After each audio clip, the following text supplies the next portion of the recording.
sport fans watching around the world, this is the moment you've all been waiting for. Let's get straight into the episode. Yeah, we heading for the sun. Charlie got my high, I ain't tripping for the funds. Yeah, I won't start, I ain't tripping, I'm a stun. Alright y'all, today's a Monday and Mondays are for Docs. Thank you all for clicking or tapping and let's start today's spew. But before I do, I have something I'd like to say to my guest, and that is that before we start, I'll say something to you that I say to everyone that comes on, but I would not be saying it if it wasn't true. You're sitting here because I find you interesting, that's because you are an interesting person. I want to learn more about you, how you think and how you feel, and I love that I have the opportunity to be able to share this experience. So I really appreciate you coming over. Thank you for sitting down. And ladies and gentlemen listening, when I think about my guest, not only am I genuinely excited to be catching up with him, but I only have two things to relate it to, and that's either A, smiling, or B, laughing. And that's why I consider him to be an awesome and genuine person that I really appreciate knowing. I know that lately he's been participating in acting and other avenues inside of his life, and I'm happy to learn more and share that with everyone else. For those who haven't read the title yet, this is Jono Burt. What's up, man? First try. I love it when I get a first try. Yes. I love it. Nice. Well, I have like a little list of shit. Whenever I'm yeah. prepping for an episode, I'll like, for the days leading up to it, if I think of a question, I write it down. But the first question I always ask is, how do you feel right now in your current situation? Whether it's nervous, excited, hungry, tired, horny, hungry. What are you horny. feeling? No, I'm feeling Yeah. I do feel nervous. You know, I was fine when we were talking before, but now that you did the intro, I'm like, oh my God, this is real now. No, but I'm all right. Yeah. It's real, but then all of a sudden it's like, it's not. Trust me, that goes away pretty quickly. Yeah. Yeah.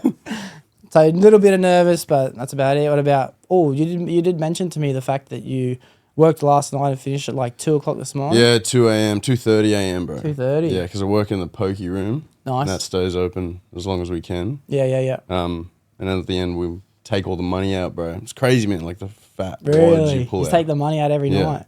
Damn. Yeah, it's actually wild, bro. How much do you reckon is in each machine? Do you know, do you count it or does it go straight somewhere? Nah, so there's a system that counts it. But Yeah. then, I don't know. I don't actually know, man. You sort of get a bit numb to it. Like, you pull out this and it's like, oh, that's a decent amount. Like, Wow. But it's like, yeah, it's crazy, man. Do you reckon it's a majority of 50s, 100s? All of it, bro. A lot of it's actually tickets. Oh, yeah. So it's like you can't even tell how much is in there because you might have like a $2,000 ticket. Do you play the Pokies? I've been considered heavily addicted to the Pokies in the past. My lock screen on my phone's actually the word no. So Nice. I've been off the Pokies for a while. Nice, that's good, man. I let myself gamble on a Christmas party. I went blackjack and shit. Mm. That was like, all in all, I think I did pretty good. I only pulled out a couple $100 and had a good time for a few hours. That's but beautiful, man. That's what you want. Like, because with the Pokies, it's like a couple $100 is like, Oh, dude, it's so bad, man. dude, no one understands more than me, bro. Like, I chase Same, that bro. dragon. Same. Yeah, legit, man. Legit. I've been in some bad spots. But. Yeah. Well, yeah, fuck, it's pretty cool. I'd like to see how much money each Pokie machine would actually make. Is there heaps of rules and shit? Like, you can't take photos or anything like that? Yeah, I assume there's rules. I mean, I don't know. I wouldn't be that guy. Like, yo, stacked up. Making bread. Exactly. Yeah. Yeah. Make it rain. Jonathan, what are you doing?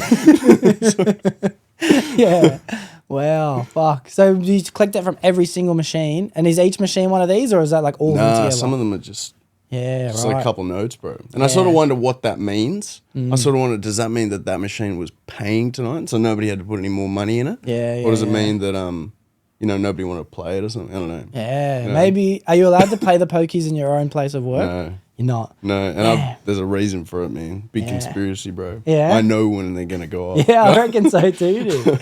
Because if you see a big wad come out of one, then you can just go back to that one in the morning. You know? Well, yeah. Oh, but then you still don't know, bro. Like there's a little. I shouldn't be saying this, but it's like there's a little system we can check of money that's gone in and money and wins that have come out. Yeah, I've heard. And about so the some people before. ask me, I was like, "Oh, can you go and check the system? Tell me what machine's paying or whatever." And so I'll check, and I'll be like, "There's like a massive gap between wins and money put in on this particular one." But then they lose anyway. I'm like, But then And sometimes they win. of course, you never tell them, do you? No, I know. Yeah, I know. Exactly. Yeah, I'll never tell them. Just because people ask doesn't mean you say it. Exactly. Yeah. Exactly. Yeah. No. But link in the description I'm for Jono's professional. WhatsApp. If selling information, $10 a pop.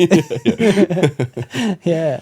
No, that's cool, bro. That's fucking mad. But Pokies again is I'm happy to talk about Pokies on every podcast I ever do because it's the biggest trap No, we it's have. fucked. It's fucked. Yeah. Yeah. I'm glad you're the same, bro. Because no, I've had some doozies, bro. Like real bad. Yeah. Yeah. Don't get me wrong, I've had some fucking wins. Like, and all in all, I'm definitely down. It doesn't matter how much I've ever won. Yeah. I'm chasing that figure now. That's the next blueprint and milestone in which I need to achieve in order to get that same level of dopamine, you know? I know. Dude, and they are just dopamine machines, right? Like, yeah. Dude, I can smell a pub. You know, I pub. I can smell a pokey room. Like, dude, sometimes that smell like triggers you, Yeah. either negative or good, Yeah. like depending on which pub you go to. Yeah, I swear you could walk into one pub and the pokey room could be on the other side and you can smell it. And it's like the cartoon of the pie in the window. And then Yeah. they just start flying there. And the sounds and, bro. But yeah, the level of frustration. You got me with that one. You know, have you seen that Family Guy episode where it's like the Disney? Yeah. Yeah, man, that's cooked, bro. I swear, even the frustration's addicting. The feeling of shame's addicting. Like, Yeah, it's well, there's some science behind that. You know, like I'm no neuroscientist myself, but apparently, like the feeling of stubbornness and anger is like an addictive trait. really, Yeah. that makes sense actually, because I guess aggression kind of ripples, doesn't it? Like angry people get angrier. Yeah. It's more like the stubbornness factor of it. It's like when someone's stubborn in their ways, and it's like their ways are sort of proven right to them, and that's the thing to them. Like for example, if you're playing this one machine or whatever, you go, like spending hundreds, and all of a sudden you hit 2K, which is a K more than you've put in already. Yeah. It's like that stubbornness. Proof in your own pudding of believing in yourself, you know? Yeah. It's like that same spiral effect of like, it's like when you believe something, you'll always find evidence as to why you believe that thing. Yeah. You know, have you ever heard that saying before? It's like people who are religious will always find evidence in the fact that this is why I believe it, because there's more proof. People who believe their partner is cheating on them may not even be cheating on them, but they'll find proof as to confirmation how. bias. Yeah, that's it. Confirmation bias. Yeah. So, yeah, it's crazy. But yeah, so you're saying you work in this poker room. How long have you worked there for? A year and a half now, man. Yeah. Yeah. Yeah. Now, do you enjoy it? Do you like doing it? Oh, dude, I want out so bad, bro. I want out so bad, man. I hate these 2:30 a.m. finishes. I'm sleeping during the day. Yeah. I wake up like 3 p.m. I feel like, fuck, my whole day's gone. Yeah, Bro. yeah. Oh, it's, I don't know. You can only do it for so long, man. Yeah. I had so much fun with it at the beginning. And like now I'm just like, ugh. Yeah, I feel like a zombie. All you need is that one pokey win, bro, and you're out. That's it, man. That's what I'm chasing, bro. Yeah. What do you think I was before this? No, I'm joking. Yeah, I feel I that, was but asleep. I've been doing night shift for probably about a year and a half until maybe 6 weeks ago. So I've been on holidays for a little bit, and then I did 4 weeks of day shift. But man, leading up to that, I was on night shift for as long as I can remember. Probably as long as I've been doing the podcast, I'd say. I've been doing night shift. Okay, now. what are you doing? Yeah, I do refrigeration. Oh, yeah, right. I build, at the moment, what I do inside of my trade is I build supermarkets. I'm not allowed to say where I work, what I do, because I've been in trouble before for talking about it. That was a really strange experience. That would have been strange. Yeah, getting called into the office. My and boss sitting watches down. my podcast. Bro, it was like my boss, my manager, the big dog at the company, and then me and a coworker who we did an episode with. And don't get me wrong, what we talked about in this episode should not have been. I did not even think for one day that anyone in a higher position to me that I work with would be listening. But I was saying, bro, I fucked this up today. Like, I was like, I did this. This is what I've done before. This is what I've heard other people have done before. Yeah. And from me to you, I'll tell you, but I'll beep it out. But working. But yeah, I was mentioning way too many different stories of locations and the shit that's gone wrong and shit. And then they called me and they're like, look, you. And to be honest, they called me in because I'd done something as a mistake at work. So it's like I knew what I was getting into. I was like, yeah, look, this is a mistake I did. Time I cop the punishment, fair enough. But I'm going to use this opportunity to bring up some things that I either am looking forward to or want to change or help within the company or my own career. And then they were like, yeah, so the reason we called this meeting is because of the Doxcast. And I just shit my Wow, pants. dude. Dude, yeah. like my brain went back like Yeah, 20 running through episodes, every like single- that fucking meme of the fucking Yeah. numbers. What did I say? Who did I say shit about? Oh my god, man. Yeah. Yeah, but anyway, that's all said and done. But yeah, night shift, I get what you mean, bro. I fucking sleep through the day every day. Yeah. How do you find it, man? Like, I got to be honest, I'm really enjoying the time off work at the moment in regards to sleep pattern. And I did enjoy doing the day shift for the last month for that one fact of sleep pattern. Every other aspect of my life, I enjoy better being on night shift. I enjoy the routine. I enjoy the... inside of our trade, we get... what do you call it? Allowances and shit for working nights as well. So I enjoy the extra money. I enjoy no traffic on the way to work, no traffic on the way home. yeah, same. Being the first person at the hairdressers, first person at the bank, first person at the post office. Like, Is that because you haven't slept though? Yeah. Yeah. Dude. Yeah. So I do enjoy it. I don't really struggle too much with feeling tired because I just am always tired. If Yeah. that makes sense. That's my secret. I'm always. What about yourself? Do you? Oh man, like, dude, I'll be at the gym at 3 a.m. Yeah. I've looked up traits of successful people in the gym at 4 a.m. Yeah. So I'm already beating that. Man. Yeah, you're better than But them. the bro. difference is they've had a good night's sleep. They went to bed at 9 p.m. or something. Yeah. But I do wonder, like, these people coming into the gym at like 6 a.m. seeing me, and I'm just like, oh. And they're like, wow, this guy is really on it, man. Like, Nice. nah, well, you know, I've been to the gym for a while now, but that's another story. Nice. Well, I'm happy to talk about that, bro. Yeah. Gym. I love this. I love fitness. I love all to talk about health, fitness, progression, self growth. Personally, there's no gym. There is no There's gym. no gym. Yeah, there's no gym. Okay. But what is it that you're trying to achieve in going to the gym? Are you after size, fitness, physique? Well, this is the other reason why I want to stop working at the pub, man, because I'm constantly surrounded by smoking, drinking, and gambling, like at all three times. devils of life. Yes, exactly. Yeah. And it's like, dude, like we get a staff drink after work, like for free sometimes, and Nice. it's hard to say no in that situation. And then one turns into another one. And then, like, the locals would be like, bro, let me buy you a beer, man. I'll be like, all right, fine. Twist my arm. Yeah. And so then it's like, yeah, I'm there, like, six beers deep or something. And I'm like, how the fuck did I get here? I worked for 4 hours on a Tuesday.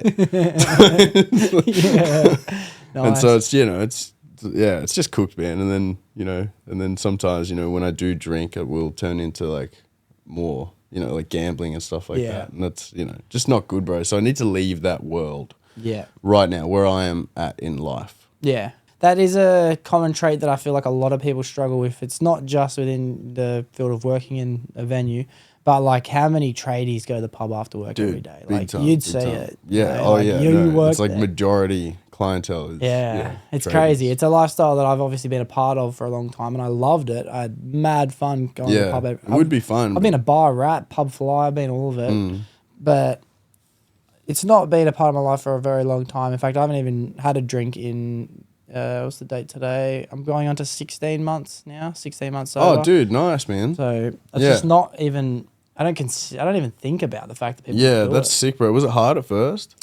I did believe in myself that I could do it. My goal was 1 year. I just Yeah. said I want to see if I can do it, and I did believe I could do it. But it was Yeah. also to show myself I can do it.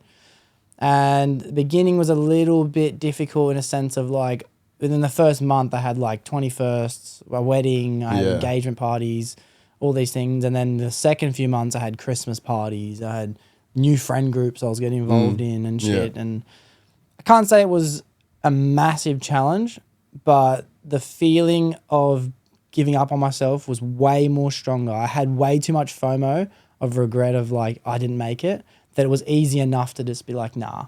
And I knew that I had to push myself out of my comfort zone to make it easier. So I had to act like everyone else there anyway. Yeah. If I can't just be like, nah, I don't drink, and be upset about the fact that I can't drink. Yeah. 'cause That's fair. then I'd want to drink. But like, if I just kept engaging in conversations, it made it to the point where I was able to go to the hotel benders with the lads, and everyone's on it on the rack till 6 o'clock in Yeah. the morning, and I'm just Do you happy do to that? hang out. I'll just hang out. I don't do no. I'm so completely sober. Nothing. Completely That's sick, sober. man. Other than nicotine and caffeine. Oh, yeah. I had one Panadol after 1 year because I had a headache. Not on, bro. Yeah, but that was after the 1 year. Yeah. I had one painkiller. But No, yeah. that's hectic though, man. I like that. I sort of want to do that sort of thing. Like, it's just, I just feel like, you know, I don't know. When I was younger, alcohol was like the gateway to like confidence. Yeah, in social definitely, situations. And I yeah. feel like I've sort of, in some ways, passed that a little. And it's like it certainly helps. I feel like I'm a lot funnier when I'm having a drink, but like, Yeah, you know, yeah, but you know, That's you also can't. because you're drunk. Yes, exactly. yeah. To me, I'm a lot funnier. To everyone else, what the hell is this going on? Yeah. No, I want to cut it, man. Like, I just feel like, because I've done stints of no alcohol, and Yeah. alcohol has actually been quite a big part of my life. I've realized now. I'm like, sort of crazy when I think about it. And I've done stints with no alcohol, and I look back, and those are just like really good times in my life. And it's like you just look better, man. Like even looking at you, bro, you got like really clear skin now, Thank man. you, And it's like a subtle sort of difference that you notice, and it's just something I want to get to. Yeah, sweet. Yeah. Well, again, there's a million ways to constantly upgrade your life. I say it all the time, but like one thing that I would like to do is get back to a healthy diet. I think a healthy diet and saying no to the devils would be a good way to go. That person's car alarms are not distracting. Lovely. But as I said, in the terms of like just teaching myself, like not teaching myself, but showing myself and trying to prove to myself that I can do it, that was the biggest takeaway. I think that fact in itself was the best repercussion of doing so, because it just made me believe in myself more. Had nothing to do with the health. I didn't care too much about the health. There was other reasons why I decided to try and stop gambling, to try and cut the head off the snake, because if I'm going to grow up drinking, my kids could grow up drinking. Yeah. A lot of reasons as that's to why, but the main reason why I'd recommend everyone to just set themselves a goal, a year. It was my goal. Was just like, now I just tell myself, fuck yeah, I can do that. I Yeah. can do that. That's And there's true, no eh? doubt. It's true, man. It's so delusional what I believe I can do, but I believe it. You know? Nah, man, that's sick though, bro. Like, yeah, that's what I need to get there. I need to get there. But yeah, what about the gym itself? What's your reason for training? What do you go to the gym for? Oh, dude, like I haven't been to the gym in a while, man, which sucks because I've just moved out. I got my own place now in Dural. Nice. it's Oh, like- not too far. That's pretty cool. Yeah, it's not too far, but I was Yeah. just in Blacktown, my girlfriend's place. Nice. Yeah, so I'm living out there, and since moving in there, I went to the gym once. Yeah. No, twice. What type of gym do you train at? Is Plus it Fitness. Plus Fitness. Yeah, I just cancelled my Plus Fitness maybe 2 months ago. What made you do it? Was it the cancel? blue and orange? Yeah, 100%. Like it was fun. It wasn't even fun. It was just convenient. So like in the beginning, and then it's like, because it's like a shit gym, you're like, yeah, I'm a real gym goer. you know? Yeah. And then after a while, it's like, this is so. I swear, the one I was training at, no shout out, Plus Fitness McGrath's Hill. Yeah. None of the fucking machines work. Like it was just like a Sorry, joke. out of order. Yeah, it was That a joke. stupid, that Piece of stick figure. paper. Yeah. yeah. Yeah, man, dude. I hate Plus Fitness. I hate it. So I'm like running, and I'm like, you know, I got my earphones in, and I wanted to get noise cancelling earphones. Oh god, this is a story. I wanted to get noise cancelling earphones, and fucking like, I paid like $260 for these earphones. I thought, you know, the lady, she obviously didn't know what she was talking about. Said they were noise cancelling. I probably spoiled the story. Yeah, they weren't noise cancelling. I can hear everything. I can hear bloody Taylor Swift in the background, man. I'm not a fan of that, dude. Yeah. Dude, AirPods are gonna go. And I listen to a lot of bass boosted stuff as well. And these things, they just, man, it pisses me off, dude, because I already had a pair of earphones, so I upgraded. Now I need to upgrade again anyway. Yeah. Dude, I honestly, AirPods are just the goat. They're the best AirPods. AirPods are just... AirPods Yeah. are the AirPods are earphones now. Yeah. They're the new Yeah. earphones. Yeah. So I would Yeah, recommend, man. if you don't have AirPods, just go with them. I think I'll do that, man. Yeah. I think I just got to bite the bullet. Yeah. Because I'm looking for better things than them, but then I've tried them. I'm like, oh my God. There's no better. There is no better. And it's just automatic. Your phone tracks them. It sends you a text message when it's like you've left it on the fucking bench, and you can quickly go back home and grab them. Like, That's a nice Fucking segue great. into your sponsor, Apple Products. yeah, click the link in the description below. You get 10% off. Use the code the Doxcast. I even went down to Byron Bay. Do you remember Luke Sessions? Yeah. From back in the day? Yeah, we went for his Bucks party. I think I saw online, man. Yeah. Congratulations to Luke again, married. Awesome work. It was a great day. But his engagement party was also not engagement party, Bucks party was fun. We went down to Byron Bay, up to Byron Bay, and on the way home, I'm like, where the fuck are my AirPods, man? I must have left them. I couldn't find them. So then I texted the host after about a week. I was like, I'm pretty sure my AirPods are there. And she's like, I've had 3 guests since you. There's no one's mentioned any AirPods. I've had cleaners. There's no AirPods. So I find my phone, and it shows they're actually still in that house. So I set this thing, and it made an alarm go off on the fucking AirPods. Right. And someone found them and was like, what the fuck's this? And then they fucking shipped them, bro. Everybody on the ground. Yeah. We're under attack. Yeah, but that's why I think it's the greatest fucking earphone of all time, because I got them back, bro. Which AirPod is your favorite? No. I got two actually. I got the pros and I got the normals. Oh, dude, nice. Because the pros are good for every day, but the normals are good because I take them in the sauna and shit. And if like they start to fade a little bit with the microphone, so I just get one that I can always talk on the phone and one for the fucking app. Nice. So good question. Even though it was a joke. Yeah. Fair enough, man. Yeah, good question. Met at every turn. So what have you done in the past when it comes to work, other than working in the pub? Dude, before I did the pub, I did a forklifting job for like 3 months, and then before that, I did a concreting job for 2 months. Yeah. And like through those, I was like, "Fuck this! I need to go back into hospitality, man. Like it's just not for me, man. Like I respect tradies and I respect what they do, but I don't know, that world is depressing sometimes, man. I feel like, dude, there's real negative cunts out there, man. Even tradies in itself is such a diverse category, because concreting is nothing like what I do, and I could never do it, bro. Dude, it's too much. Every part of it, the sun, bro. Outside sucks. That. Yeah. Outside sucks, no, that's fair. Bro. Like a roofer, bro. You come into a roofer, you can tell he's a roofer because he's red. Yeah. I don't get a great northern, mate. How was it up there, buddy? You know. Yeah, bro. Especially those outdoor tradies too. They're always on the piss, not all day. Like these concreters, roofers. Fuck, they send them back like no tomorrow. Man, this concreting job though was actually inside. We were making furniture. Oh, right, Concrete furniture. Yeah, bro. But right. the dude who owned the company, it's actually a really niche market, and he was actually making a lot of money off it. I was like, this is sort of smart. Yeah. Basically, we build molds, and we pour the concrete in, let them set, and then we sort of grindstone it down and all this stuff. Yeah, mad. But the guy who owned it was like a knobhead, man. Yeah. Like he was just such an angry guy, and he would throw shit around the fucking warehouse, and if he got pissed, like, watch out, man. We had to do this installation. That was like we built this pond and like a bench, and we were installing. It's like nice, like high end sort of stuff, and we were installing it in North Sydney. It's like old couple in North Sydney, and then this guy, real blokey bloke, you know, he's actually the most ripped dude I've ever seen because he works in concrete, but he's like a real like fucking weirdo. I imagine like a pit bull, Like, yeah, sort of, man, sort of. But like we had to install this pond, and it was like $500,000 too long, or something, and had to be like flush against the walls, and like so he starts getting pissed that it's not fitting, so he starts like kicking this, and he's fucking, and the old couple's watching, like, oh my dear, like, you know, they're paying $8,000 for this setup, and he's just kicking it, and he ends up fucking cracking the thing, and I'm like, oh my god, man, like that's all my handiwork as well. I'm like, this motherfucker, bro. Oh my god. But it was soon after that I left. Yeah, of course. Psycho, bro. Yeah, it's fucking it's psycho. so funny though, bro. It's a cool niche market. So what kind of shit were you building in that? Like, like mostly like tables and mainly tabletops, like kitchen benches. Yeah, nice. You'd have like an 8-meter tabletop. It was pretty cool. And what they make the molds out of? Like, how do they make the molds? How would you make a mold? For melamine.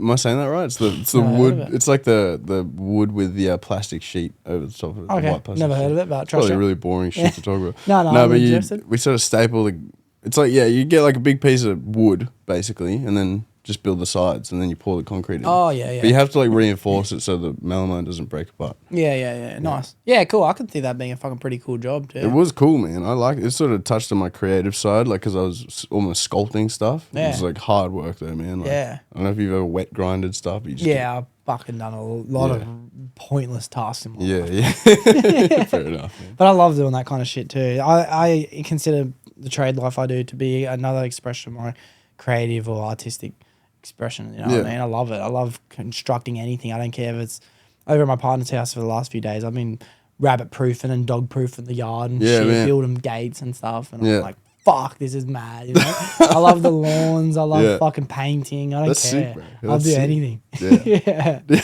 Yeah. What a handy man. If you want to get out of the pub and you've tried other little like factory kind of work as well, what's the ideal dream type of job? Dude, acting for sure. Nice. Yeah. Good segue. Yeah. Nice. Now back to our sponsor. Yeah, nice. Acting. All right, dude. So how did it all start? Where did the whole interest even begin? When I was young, man. When I was like really young. Like I think when I was like 5, I played dead. Yeah. And my mum. And I was just so good at it. The police had to come. It was a bit, no. Bro, that is the best. That's my clip for Instagram, bro. Oh, yeah. No, That's so good. Oh, no, you looking for the vape? Yeah, found it. So good. Have you seen that TikTok? It's like, yeah, go ahead, I'm listening. My favorite one's like when someone's being real deep and opening up about someone. It's like, then she left me, man. And this guy's like, pass a vape? Wow, slack.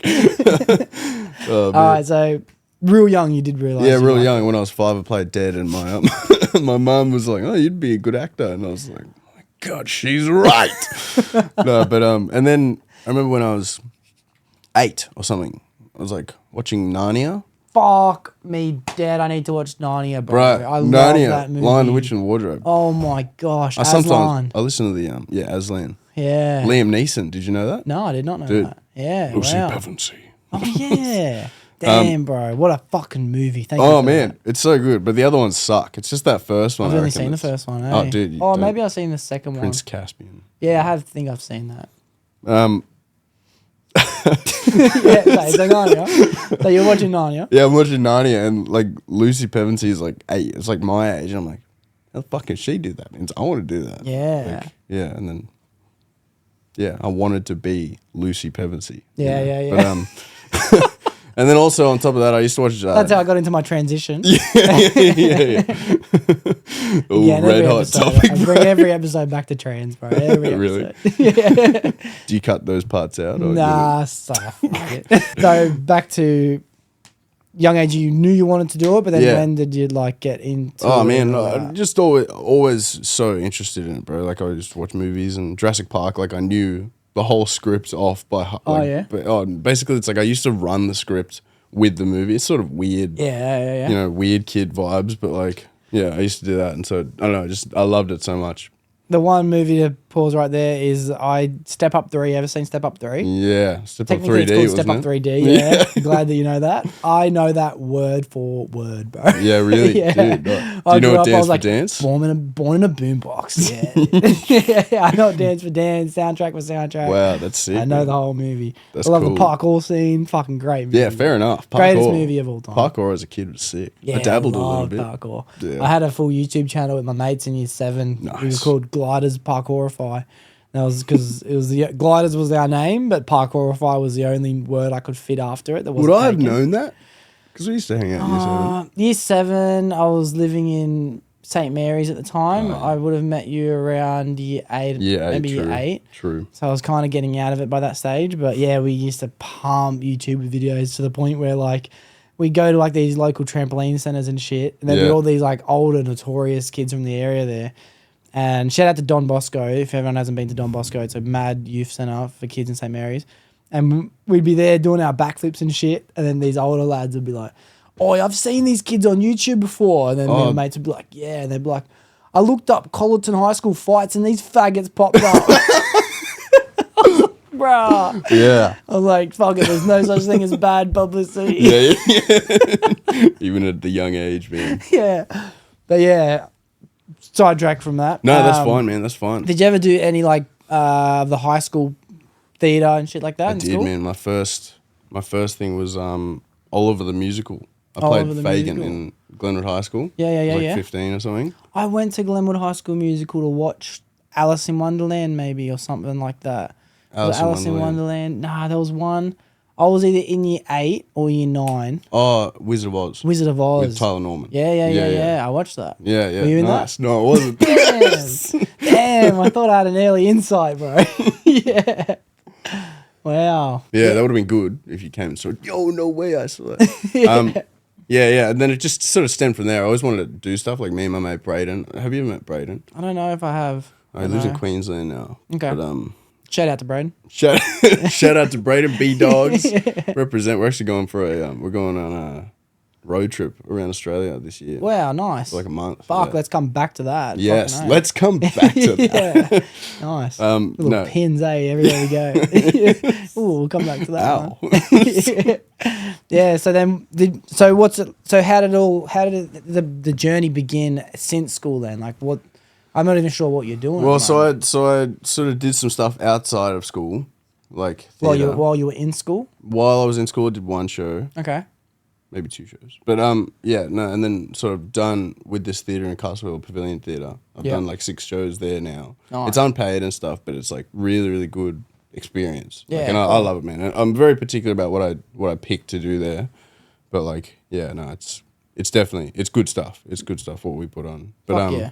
and then I studied as well. I studied Sydney Theatre School, Yeah. just the diploma there. And Nice. then after that, I did a whole bunch of commercials, and that's probably Fuck, I didn't know that. You didn't know? Is there any of them on YouTube? yeah. There's stuff. There's Fuck, stuff bro. around. Please send me some links. I'm gonna put some links in the description. Yeah, for yeah, everyone to okay. watch below, Yeah, man, 'cause I that'd need be to- funny, I'd yeah. love to see that. Yeah. So while I was in Sydney Theatre School, I had like an agent from when I was 16 or something who I was doing like out of school drama classes with him.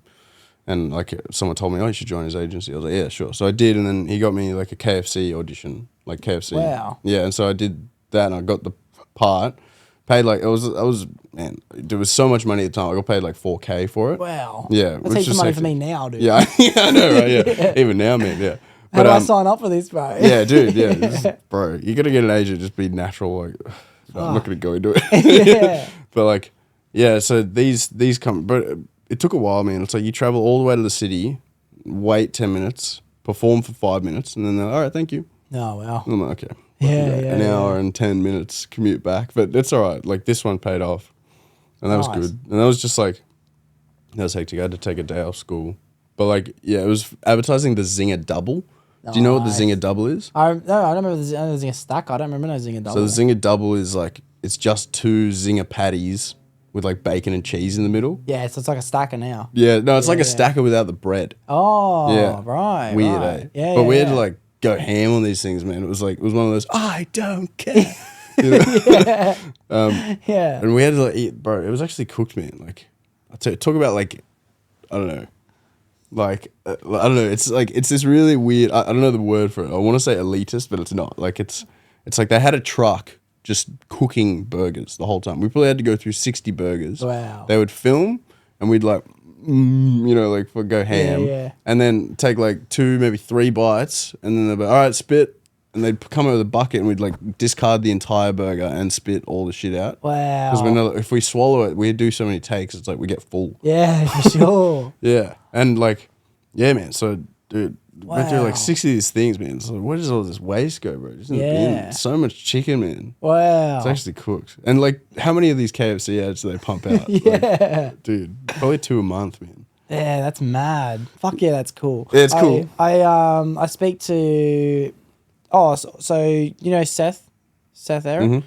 He does classes and performances. I and know, stuff I as saw well. him in Tavarovich or whatever his Yeah, yeah. blade was, yeah. The I saw recent him in- one? Yeah. I went and watched 2 of them so far. The first one was the 12 Angry Jurors, and the second Yeah, I one didn't was see that that one. Yeah. Travari. Fuck, Yeah, I know what it's Tavar- called. Russian Tavarovich. play. Yeah, That's what I Russian call play. it. But yeah, it's awesome, and it's sick to know that you boys are doing this because it's a world that I've never ever had an insight at all. Yeah, on. yeah. I worked with a guy recently who does a flooring for on the same project as me, and I talked to him about the fact that his girlfriend enrolled him in these classes because he's a really big unit, tall as, tattooed, like he could easily play roles in things because he's a character. Yeah. And he's explaining he was in the Ryan Gosling movie that's either just come out or gonna come out, and he's like, Did he have like a explaining to me- part? Or like It's just like an extra? extra, Yeah, just yeah. an extra. And he's like explaining to me, he's like, yeah, it was a pretty cool experience, but you know, like it's not really something I'm interested in doing. I'm just listening to it. I'm interested in doing it. Yeah, bro, yeah. You, know? You would be? I'm an attention whore, bro. Yeah. Like, as long as people watch me, I'm happy to do it. I don't That's fair care enough. what it is. An entertainer, bro. Yeah. Um, It's all for attention. That's for me, bro. yeah, I'm pretty sure Seth and I have the same agent at the moment. Okay, yeah, Yeah. nice. Shout out to Seth, by the way. Shout out to Seth Aaron. Much love to Seth Aaron. Still waiting for our podcast, Seth, so stop slacking on that one. Oh, is he putting it off? He's putting it off, yeah. Oh, no. I'm actually going to have Ethan on very soon. Oh, nice. Very soon, so Yeah, I'm cool. excited for that one. But yeah, Seth's putting it off just because he's got shit going on. He's like, not shit going on, but he's just got other shit to do. Yeah. Eventually, hopefully. Unlike me. I got nothing. Like me. Yeah.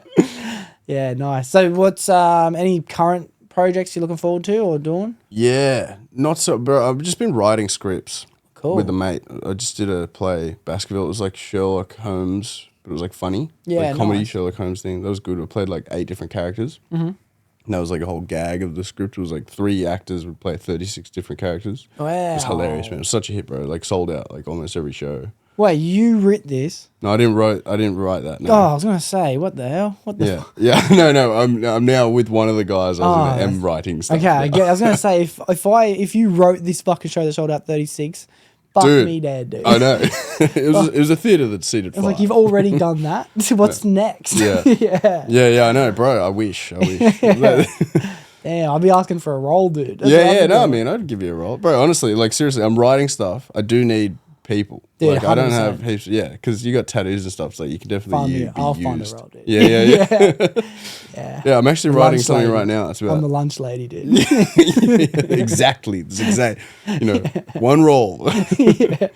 No, but I'm writing something now. It's about 2 undercover cops who aren't aware that they're undercover cops. Unaware of each other. Yeah. Yeah, nice. Fuck yeah, that's cool. Yeah, it's like 2 undercover cops, and I need someone in like a drug gang.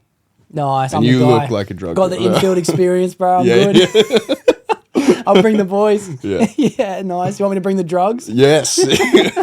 just for props. Props. Yeah. The disclaimer has to be these were all fake. These are all just on a bender. Yeah.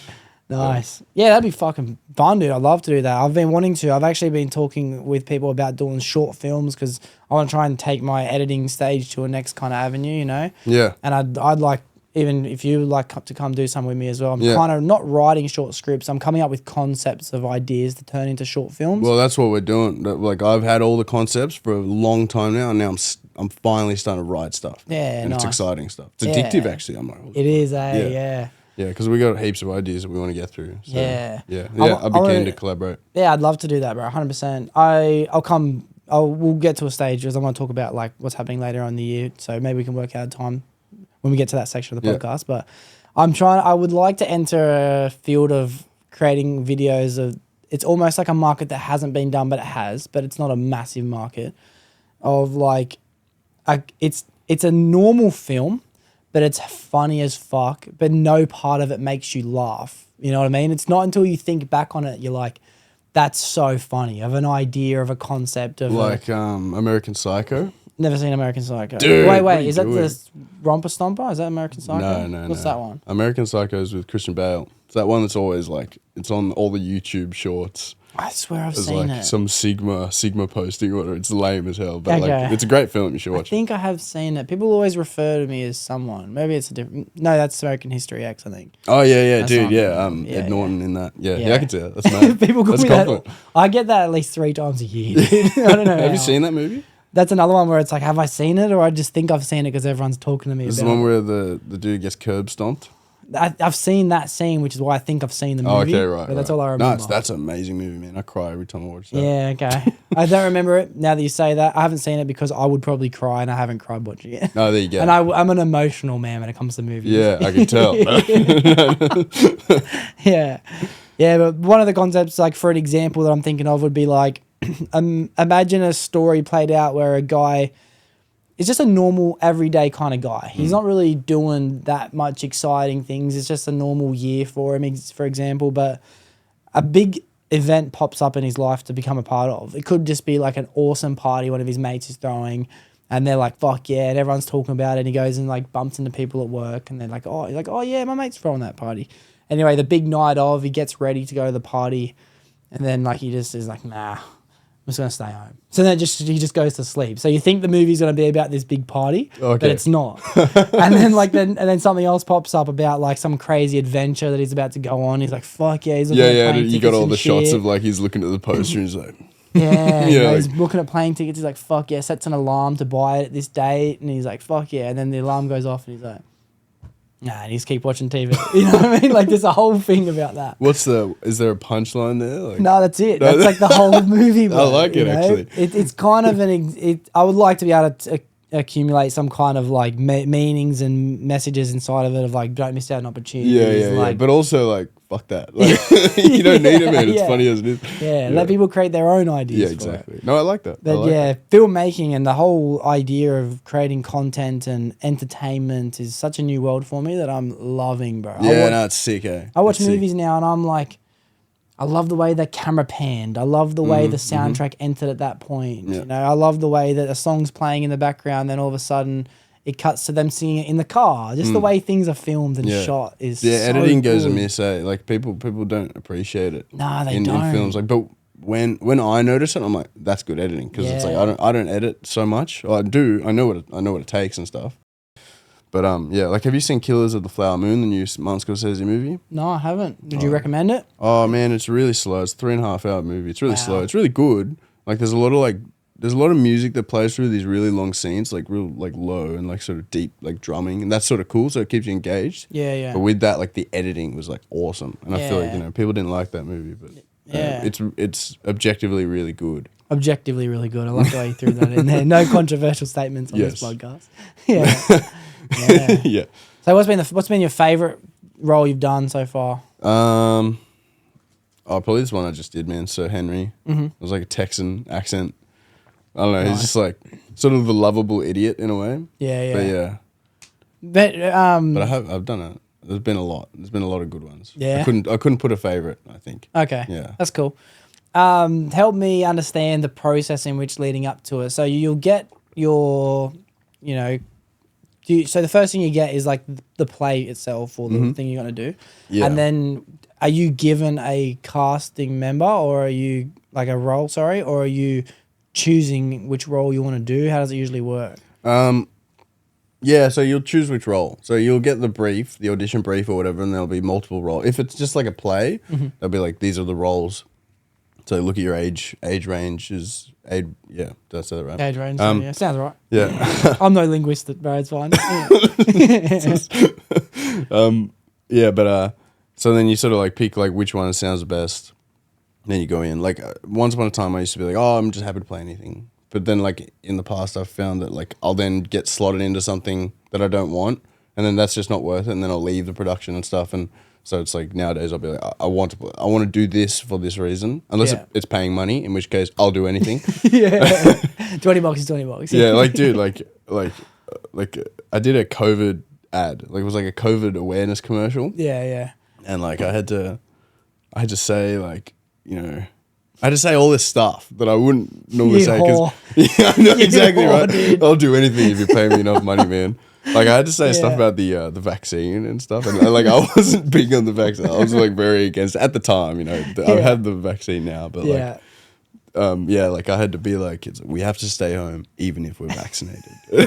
So, I'm like, wow, man. Well, they're paying me money, so and you're not even at home. Yeah, exactly. I'm out. Well, this was it. before the vaccine was even like announced, which was weird to me. I was like, it was actually a really weird thing. It was like super colorful set, like bright lights, and then it was in the middle of this massive warehouse, and it's like around the warehouse was empty, but like it was like pinpointed on this like this happiness section, and I'm like, oh, this is sort of creepy, bro. And like that was a weird one actually. I had to, they had the camera set up. We had to talk to the camera, but then they had like this mirror system set up, so the director was like looking in the mirror, but I was like looking directly at him. So it didn't feel like I was looking at the camera, so it felt natural. Yeah, cool. And so he would ask me questions and be like, so what do you love about being out of lockdown? And like my line was like, I love going to live gigs again. Yeah. And so like he would ask me that, what do you like about being out of lockdown? I love going to live gigs again, stuff like that. Yeah. But then halfway through, like he was asking me questions. This guy, he must have had like a tic or something, like a Tourette's or something. And like, no hate.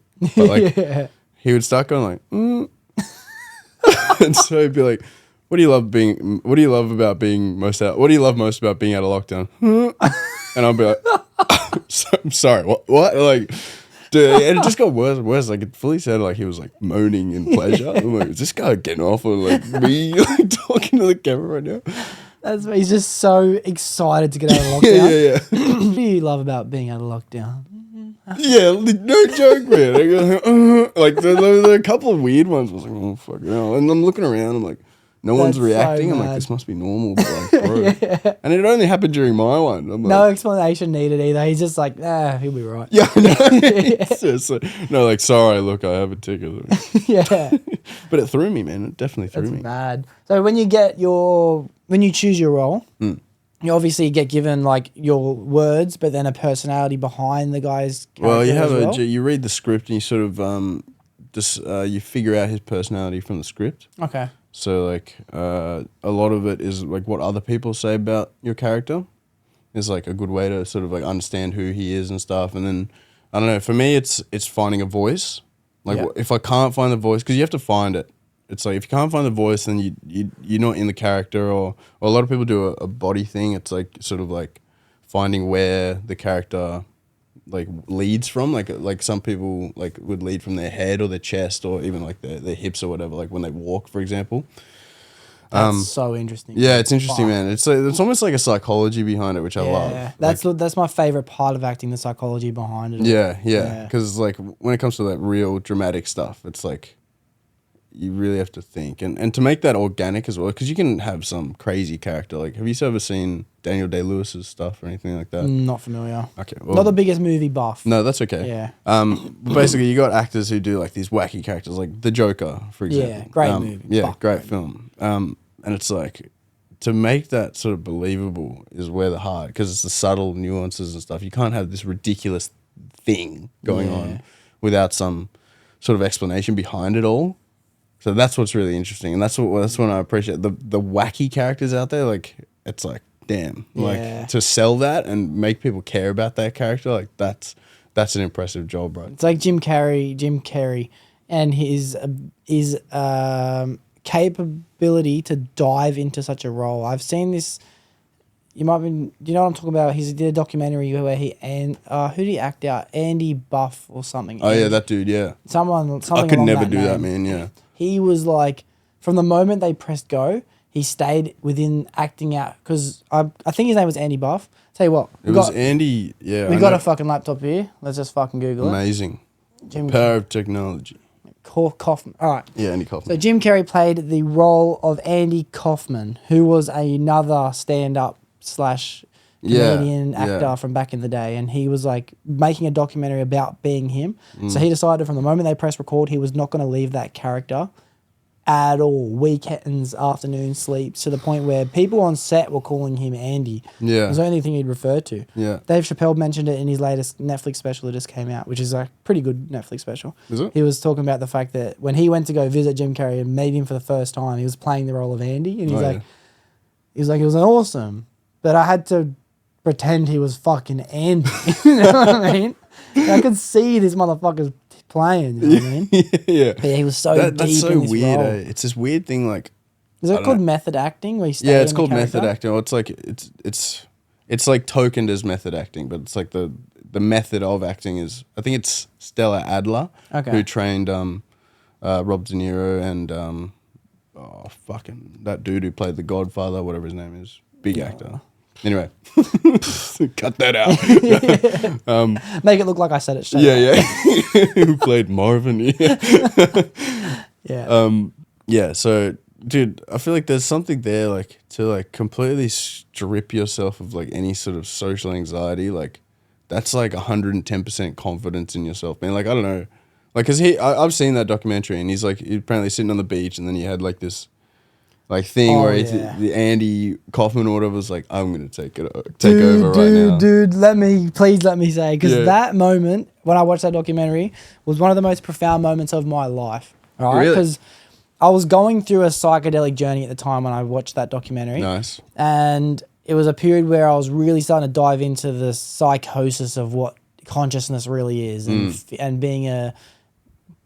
being alive and spirits and entities and all these things. And as I'm watching it, I feel like I'm battling the idea of like other spirits kind of taking over me kind of thing. And Jim Carrey announced, and he said on that documentary that he's sitting on the beach feeling like he's having tripping out, feeling like he's having a telekinesis conversation with dolphins. As I'm watching it, I'm already thinking at that point in my life, like, I wonder if it's possible to have telekinesis conversations. And it like led me down this spiral of just chaos. You know what I mean? Like I had to cut fucking psychedelics out because it's like, I really thought I could have these fucking conversations and shit with people. Wow. Yeah. Okay. And it was just a bad path to go down.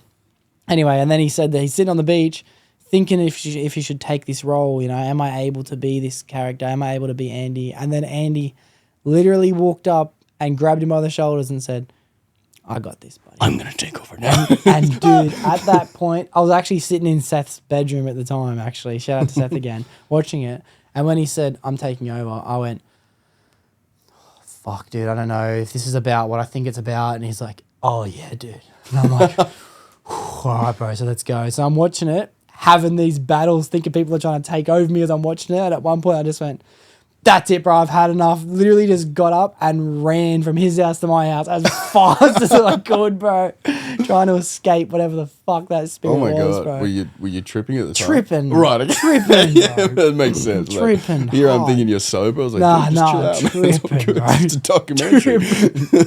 No, But far yeah, out. great fucking. What were you on? I wanna think put a I was pin in this coming. 'cause- I think I was thinking I was coming off LSD trip, but then at that point I was just stoned as fuck. Yeah, towards dude, the end of the it. mixture is Yeah. weird. Oh yeah, yeah. You ever been a fan of psychedelic Yeah, encounters? I have. I've Yeah. dabbled. I Yeah. have dabbled. The last trip I had was. Should we talk about this a bit later or something? Yeah, we'll come back. Sorry, Yeah, we'll come okay. back. Pin. Yeah. Yeah. Road trip, psychedelics. All right. Yeah, the Andy Kaufman thing, like, I don't know. I couldn't do that because I saw in that documentary. There's one time like his parents, like Andy Kaufman's parents, came in. Yeah. And like I remember seeing Jim Carrey, and he was like, "Oh shit, it's mom and dad." It's like whatever he says, and I'm like, Yeah. I don't know. Like, does Jim come back in for a second there and think, "Fuck, like I'm in too deep right now"? I've taken this way too far. Yeah. Yeah, I don't know. I would be like that. I'm like, Because his "Oh, parents look, were- I'm so sorry. Like, I pay respect to your son, but I'm just playing a character." Because his parents were actually crying because Yeah. it was like Andy was there. God. You know? What Yeah. the fuck, dude? Fucking hell.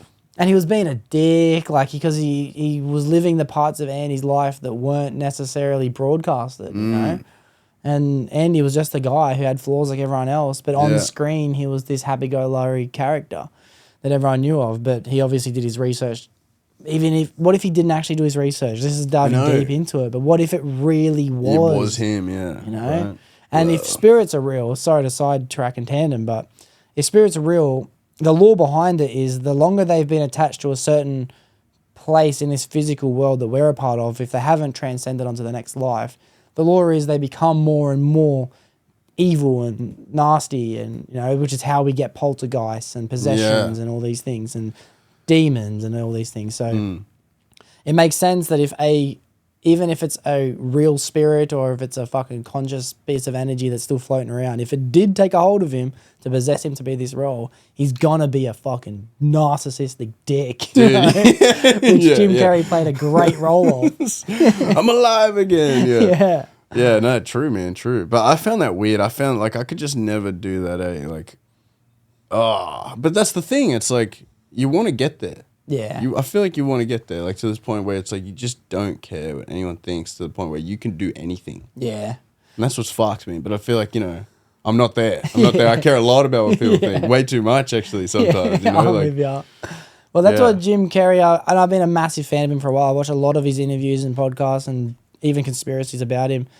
But he talked about the fact that when he was starting off as a stand-up comedian, he would lay up in his bed at night and he would say to himself, like, what do they want? Yeah. What do they want? And he woke up in the middle of, they want to be free of care. they want to be free of care. And then from that moment on, he was that guy. You Yeah. know, that was his identity as a self-analysis, you know. I'm the guy who lets people be free of concern. Yeah. Free of concern. Yeah. That's the word. That's what he wants. That's what he went for. And I get that. Because in a way, we're all acting anyway. You know what I mean? Like, I'm just acting the person who I want people to perceive me to be anyway.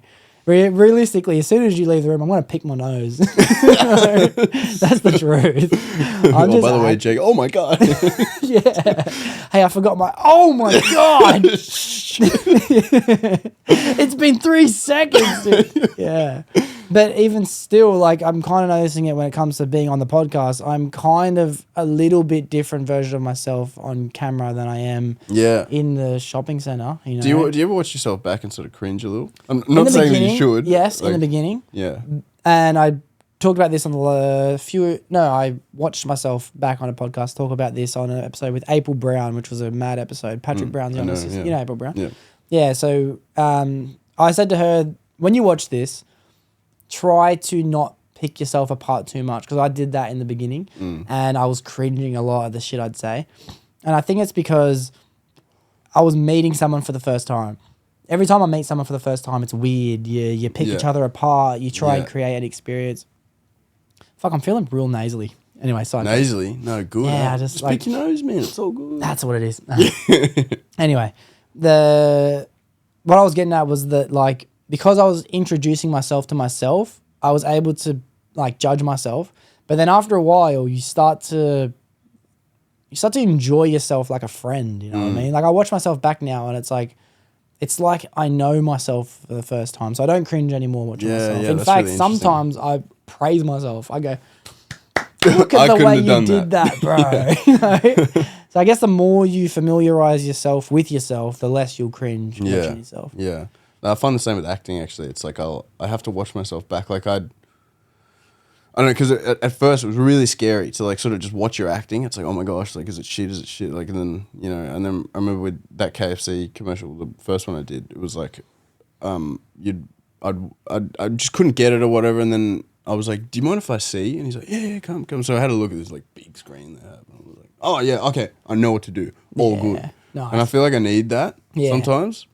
Which is weird. Yeah, it's weird, but you do get used to it, and it's good to get used to it. Same with the sound of your own voice. It's like people are really confronted by it because they have their own sort of like ideas built up about themselves, like what we're talking about. Because the voice in your head's not the same voice you hear. But to be honest, the more I hear myself when I edit, because I do it for fucking 10 hours a week, now the voice in my head is the voice that I hear when I edit. It's kind of merged into the one. But I've got a funny story about it. I remember one time... It's just to do with the fact that you have a different voice in your head. I remember thinking as a kid, like, oh, I'm actually all right at singing, you know, not too bad. And I remember, like, telling this girl, I'd Skype this girl in probably year 7 or something, maybe 8. I don't know. I'd Skype this girl online a lot. And I'd be like, yeah, I'm practicing singing and shit. And she's like, oh, sing for me. And I'm like, nah, it's too embarrassing. And she fucking G'd me up. And I was like, you know what? I'm a good singer anyway. So I put on the acoustic and the lyrics for fucking I'm Yours by Jason Mraz. Classic, yeah. And as soon as I started singing, bro, I was like, oh, for fuck's sake. Like, what did I possibly think was going to happen? But I locked in, bro, and I rode the whole song. And then in the end... she done me. Oh, bro, it was so embarrassing, but I stuck through it. I didn't last 3 seconds before I was embarrassed. And then in the end, she goes, yay, that was so good. And I knew she was lying to me, bro. I knew it, but I just took it. I was like, thank you. Man. You know, it was such a fake interaction. So bad. Man. But I'm really curious as to who that was. Was it a girl from Fuel? Nah, she wasn't a girl from Fuel. Okay. I won't mention... Nah, fuck it. Shout out to Amy Moon. You know who you are. Because you listen. Shout out to Amy Moon. That was such she listens? Yeah, she's listened before in the past. So if you hear this, yeah, that was funny. But yeah, just speaking of, is it hard to get into the character, and like how long does it take before you find yourself feeling the character? Like, how does that whole process work? Because it's really a mission. Really. Yeah. It's many people have different methods of doing that. Like there's Alexander technique, which is all physical. Like some people use an animal, like to relate the character to, which I can do sometimes. But I'm sort of like, I'll be like, oh, I think he's a bear. Oh no, I think he's a horse. Okay, you know? yeah. Or like I don't put too much weight to it. For me, it's really the voice and like the physicality. Like I'm a good sort of impressionist. Nice. So I haven't had problems with like sort of like getting into that zone really easily. Yeah. So that comes naturally to me. But like even still, like those harder characters where it's much more subtle, it's like, yeah, fair enough. That's harder because it's much more inside or internal. So yeah, and when it comes to that, it's like a lot of people do their backstory, which I don't know. I've tried, but I can never take the words from the page into my head. Like it does help.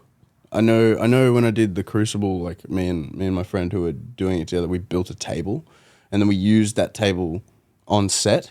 And that was sick. That was really good because it's like then I had like this sort of relation to this table. It's like, this is my house because I built this table. That was sick. Wow, that was that's really cool. Mad. Yeah, that was awesome, man. Like because one thing, sorry to cut you off, but one thing that I've heard lately is that acting isn't really acting. This is not how I heard them say it. This is how I interpreted it. Acting is actually finding the realness behind everything. So relating the script and relating your character's emotions to other emotions that you feel in your life to help play that out. Is that something that you... Can you say that one more time? Sorry. I didn't say it correctly, but... No. Because I have an just idea blanked. in my head, but I haven't really tried to articulate it before. But it's almost like, say your character is suffering the emotions of the death of their mother, for example. Yeah. If you've never experienced the feelings of the death of your own mother, you would relate it to another way in which you think you felt the most heartbroken. Yeah. And you would express, it's not really acting then. It's more like the true expression of how you should feel Yes, in exactly, moments. yeah. So that makes sense with how you built the table, is you're relating the building of the house to a real feeling. Yes, exactly, yeah. That's so cool, bro. But you know what's even weirder on that is like people say Stanislavski, he says like, you know, about like relating emotion like from drawn experience, like you've experienced like what you're talking about, drawn experience. Like if you have never had a mother die, then you can never play that part because you never know what that's like. But it's like, yeah, you can play on something like, for example, the loss of like a really, I don't know, like a bad breakup or something. So you could try something like that. But what's interesting is like, you have to be careful with that. Or like then another methodology says that you can't do that because you can't use that all the time. I'm sort of butchering this a little, but it's like you can't use that all the time because you will get over the feeling. Or it's like you will confront, because you keep confronting these emotions, eventually you get over what has happened in your life, and then you can't use that anymore in an acting sense. I think that's crazy. Wow. So then that's why, or in practical aesthetics or Meisner, for example, it's like you have to have something where it has not yet been, or it has not yet come to fruition or whatever. For example, the death of your father, or something a little closer to home, like, I don't know, your father telling you he's leaving or something, you're never going to see you again or something like that. You have to play on that because you can't deal with that because that hasn't happened yet. So you have to always be sort of reaching there. Yeah. And these are interesting things, man. And that has gotten me to some crazy places when you really get into that mindset, bro. Like fully breaking down, like, and that's hard to do. Yeah, that's a puzzle. That's a mathematical equation. Like if you really do suffer something in your life, traumatic, it could be like, I don't know, getting fired from your job, but you know you have a role coming up to play. I wonder if you could just not deal with that emotion until your role and then use it as full, you know what I mean? Like harnessing of energy. Like, yeah, you know Shia LaBeouf. Yeah. So Shia LaBeouf. Yeah. Have you watched any of his like his podcast? Yeah. Oh Is that what no, you're talking about? I haven't seen podcast. No, just interviews. I didn't know he had a podcast. That'd be cool. I mean, like podcasts he's been a guest of. Not his personal podcast. Yeah. So there's that Hollywood table or whatever. I remember he said something on that about how like he never wanted to deal with his father because like in acting it's like what he felt as though what got him so far was the fact that he had a terrible relationship with his dad, and then he sort of learned that wasn't the case. I don't know how that. Yeah, I have heard him tongue twister trickle into that before on interviews. Yeah. He's an interesting character, bro. Dude, Shia LaBeouf. For sure, he did one with who's the lad that plays the role of the who's that Marvel notorious cunt, the Punisher. He's the guy who plays the Punisher. That dude, he's in The Walking Dead. What's his name? Something? Jonathan, he's a good actor. Anyway, there'll be a link in the description for anyone who wants to check out what I'm talking about. But he runs a podcast, this John lad, who is also a very, very interesting character himself. You know, his episode on Joe Rogan was phenomenal. And he sat down with Shia LaBeouf and broke down what he's been going through. Because what he mostly focuses on, this John fella, is like dealing with men who have had hard situations in life. And Shia LaBeouf's life story and journey is a fucking passive, bro. It's great. It's so good. Massive fan of Shia LaBeouf. Yeah, me too. Yeah, I liked it when he went nuts. I liked it when he got better. Yeah, I liked it too. I love the brown paper bag. I'm not famous anymore. It's like, preaching to the choir. Fucking sick. Yeah. He actually had this thing where he had a live stream going where he put up this flag and he was like talking about like how, I can't remember why he put this flag up, but it was to do with some movement or raise awareness or something. And it was a big controversial thing that he had this live stream of this flag. So what people did in America who were against it is they were like, we'll find this flag and we'll pull this flag down. So they checked the star correlations above at certain times of the night And they're like, right, mathematically it has to be within this part of the world. So then they got guys to drive around in cars and beep horns. And then eventually, once they heard it on stream, they're like, right, we're getting closer. Dude, I remember that, yeah. They're able to get closer and closer and weird, closer. And they Yeah. end up pulling the flag down. That's crazy, Which is yeah. fucking another thing we can thank Shia Labeouf for. Yeah. Yeah. No, it's wild, man. The connection of fucking humans, bro. It's Yeah. mad. Yeah.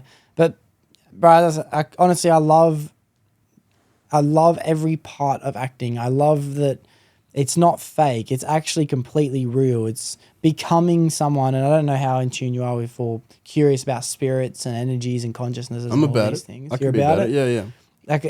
Like I wonder if when you are playing a role of someone, if you really are becoming that person. You know what I mean? Like, because in theory, it's like we are all just a self-identification, but we are still a spirit. There's still a spirit of me that lives on, that lives within all my friends and my families, and my mother's spirit lives within me.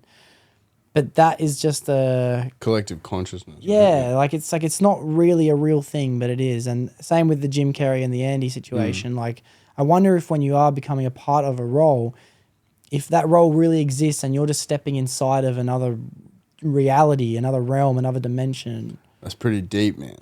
You know, Like, I think- wish, it's like, am I a good enough actor to say, yeah, man, these characters are real. I'm not just doing a stupid voice. Like, no, like, I don't know.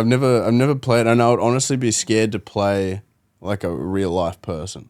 Like, that would Yeah. be frightening me, because it's like, there's a lot of pressure.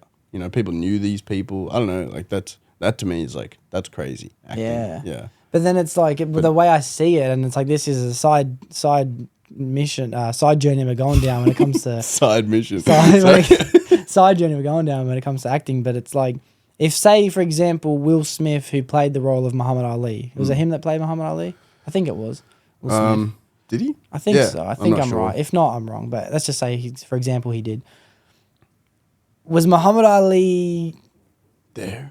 actually spread out across two different vessels? The consciousness of Muhammad Ali, you know what I mean? Like, yeah. that's how deep I like to go inside the fucking whole acting process. Like, it's so interesting and curious, bro. Like, because you're really letting go of who you are and becoming someone else in reality. Yeah. Well, I think there are like, I feel like Will Smith is like he's an ego. Yeah. He's sort of like that big, like, you know, like, hey, what's happening? You know, like that. Yeah. And so like him playing Muhammad Ali, like maybe not, but someone like Daniel Day-Lewis, like even like some more of the even like Johnny Depp in Black Mass, like I thought that was really sick. I thought what he did was great. But like, yeah, these are the people that let go completely. Like, if you've never seen Daniel Day-Lewis and stuff, he's like the actor's actor, because it's Okay. like he is just so technically good. But like, What's some of his is there any popular movies, like cultural movies, like sorry, is there any like cultural popularized movies, like say for example like a series or like he was in Gangs of New York. never seen it. No, that's probably the most. Like, otherwise, it's Okay. There Will Be Blood and In the Name of the Father and stuff. Yeah. Yeah, Would like he still be considered to be a Hollywood actor? yeah, he's won 3 Oscars. Okay. Yeah, Okay. but it's like, yeah, you never heard of him, Yeah, right? never, It's yeah. crazy. I know. When I found Advertisement, I was like, who the fuck? He's won 3 Oscars? Oh, like, never knew. Yeah. He played Abe Lincoln Okay. in Lincoln Nice. by Steven Never seen Spielberg. it, but Do you know Steven Spielberg? Steven Spielberg is a director. Yeah. Yeah. That's as far as I know. Oh, really? I'm Oh, not a dude, movie buff at all, bro. I don't know. He's I like don't understand. He's a massive. Sorry, man. I keep I'm bringing all into these fucking movies. the most popular type of movies, you know, like your fucking Star Wars, Harry Potter's, fucking Hey, man, I Pirates love. of the Caribbeans. and Yeah, that yeah. kind of- I love Harry Potter though. That's as far as I go. Love Harry Potter. Yeah, Yeah. it's good stuff. Yeah. But to answer your question about the spirits and stuff, it's like, well, man, I reckon probably, yeah. When it could, like Daniel Day-Lewis, for example, in There Will Be Blood, he's the guy, right? The method actor guy. He went out for 6 months. I'm pretty sure it's 6 months, and he like worked just like mining by himself, Really? completely by himself, and he like developed a character during that 6 months and stuff. Wow. It's different for Daniel Day-Lewis because people will be like, hey, we want you in a film. All right, we're going to give you like a whole total of 6 months, probably paid work, like while Yeah. you're going out there and finding this character. Not everyone's going to get that. Yeah. But like, yeah, see, that's interesting stuff, man. And if you Wow. want to see some really good acting, you should watch. Like, Yeah, Daniel fucking Day-Lewis oath. in I'm gonna make There a Will Be note of Blood. that. Daniel Check it out, Day-Lewis, man. yeah. Daniel Day-Lewis or B-Lewis? Daniel Day-Lewis. Day-Lewis, yeah, nice. Fuck yeah. But that's fucking mad. Would you ever want to get to a stage where you're acting in that level of seriousness? Yeah, I think so, man. I think so. Like I'm more of a comic actor, I guess, but like I don't know, that serious stuff like really interests me, and I'd love to get into directing as well. Yeah. Because like I don't know, the overall scope of everything. Like I feel like I don't know, it's something that I'm really interested. I feel like I wouldn't be too bad at it given the chance. What's some ways in which you can get there other than like doing what you're doing now? Like, is it? I can imagine there's a scene inside of acting that people are part of community wise. Do people ever make their own short films and put them up on YouTube or like things like that? Yeah, they do. They do. They do. They certainly do. I know, like the school that Seth goes to, like a lot of those guys do stuff like that. But yeah, that's sort of what I want to do now. Anyway, it's like I'm writing scripts. Like my mate has got a camera, he's got sound gear. It's like we're just gonna pump them out as much as we can this year. That's the sort of plan for this year. Hopefully, maybe 3 short films, 4 if we can. Nice. But it's like about the writing scripts and stuff. Yeah. So that's another way to sort of get there, I guess, if you will. Like, because right now it does feel like a bit of a slump since COVID. It's been really different because I used to travel to auditions like and back, and it was like that face value. I feel like I had like a good sort of edge, not edge, but it was like I felt like that was really good for me. That face value thing I could give to casting directors. But nowadays, since it's all filmed, and it's sort of like they just get a ton of just footage and they just like click, click, click, click. As far as I'm aware, I'm not too. So they've adopted the whole mentality of stay-at-home work. Yeah. So that's just stuck now especially with acting and just the whole scene's changed a bit with commercial work and stuff. And I don't know, these days it really just feels like you have to make your own stuff. Yeah. Which again isn't necessarily a bad thing if you're able to adapt to it. I find the feeling of putting out content to be one of the most fulfilling. It's amazing, man. It's amazing, yeah. It's so much fun, dude. Every process from the preparing to it to even the editing can be fun, Like I know, it can be a bit taxing at times, but like it's so worth it, man. Yeah. Trust me, I've been there. During COVID, I was doing like video game stuff. I was like streaming on Twitch and stuff. Nice. The game I was playing is a bit embarrassing. Oh. Have you heard of a game called RuneScape? Yeah, of course. Yeah. So I was playing that, but I was like making like videos on it. Nice. Dude, like I got some good hits, man. Nice. I got like, one of my videos has like 11,000 views. Fuck yeah, dude. Fuck yeah, dude. Man. Fucking random. But that's like, mad. I loved it, man. Like, and working on Twitch, they design it like it's a game. It's sort of like you have to hit this like level and then you like level up and shit. So I put so much work into that, man. Like sleepless nights at times. And then I just fell off. Like I reached like 100 followers. I was like, yeah, fuck this. I'm done. Yeah. Nice. I love that. Yeah, I'd love to get into streaming, bro. It'd be so good. I'd like to even play video games and stream. That'd be the one thing I do when I stream. I think I wouldn't really go down this avenue that the big popular Twitch streamers are doing now with like interactions and sitting down in front of a camera with people and just talking shit. Yeah, right. I don't think I'd do that live. I like orchestrating a show when it comes to doing the podcast. Yes. And it also feels a bit like selling your soul a little bit. Like you've seen those TikToks one where they're all like, meow. I don't know. You know what I'm talking about. Yeah, it's like weird shit, bro. Really weird stuff, man. But again, like, dude, I love the way the internet is going and I can't wait to watch some of these short films that you're getting into, bro. Because thanks, bro. I'm telling you, man. Like, trust me, I'll write some roles, bro. Like, because I need people. And it's like, if you're interested, come along. 100%. I thought about Otto as well, like, because he's got all the tattoos. Like, I don't think you'd want to be in front of the camera. I have to say, shout out to Otto, and he probably is listening to this one because he got this episode sorted for us. Like, he told me, I bumped into him and he's like, hey, Jono would do a podcast. I was like, I even said to him, I was like, yeah, I know. He actually said, hey, why don't you ask Jono to be on the podcast? And I said, oh, dude, I have, but he didn't want to do it. And he's like, oh, well, he said the other day we were talking about it, and he sounded like he was interested. And I was like, no, I'm pretty much 100% sure, dude, because I've thought about it a few times, and he didn't want to do it. I asked him early. I was like, I'll show you. Put up Facebook. I was like, I never asked him to do it. You never asked me. It's so funny, bro, because I remember, like, end of lockdown, you hit me up, right? And you were like, hey, bro, like, are you free to have a quick phone call sometime? And I'm like, I haven't spoken to Jake in ages. I'm thinking, I was like, Oh, I don't know. I'm like, is this guy trying to sell me a pyramid scheme or something? Immediately, like, I've been here before, bro. Like, I don't want to have that sort of like embarrassing conversation. And I was like, yeah, what's up? And then I don't know, it just like got lost. And then that must have been it. Maybe I thought we already had the conversation, but we didn't. Yeah. Yeah, right. Wow. Well, I'm glad. Like, shout out to Otto because I'm very glad we get to have this catch up. There's no better excuse, bro, for a catch up than a podcast. It's true. That's true. Yeah. Except maybe a pyramid scheme. You know? Let's work on a pyramid scheme. Yeah. Yeah. I wonder if I've ever fallen victim into a pyramid scheme. I feel like there's been times in my life where I've thought about it, like, but it's so easy to get hooked onto a pyramid scheme. Dude, I know. It's so easy. To be honest, I've kind of been a part of it. Even selling vapes, I was doing that for a while. That's a pyramid scheme in itself because I was selling vapes to people to sell vapes. You know what I mean? Yeah, right. And Dude, it's like I needed runners. them to buy mine to be able to buy more. And it's like, that's even a pyramid scheme in itself. Yeah, it is. But I'd love to own a pyramid scheme. Yes. Fuck yeah. There's two things in this world I'd love to own. One, a cult. Two, a pyramid scheme.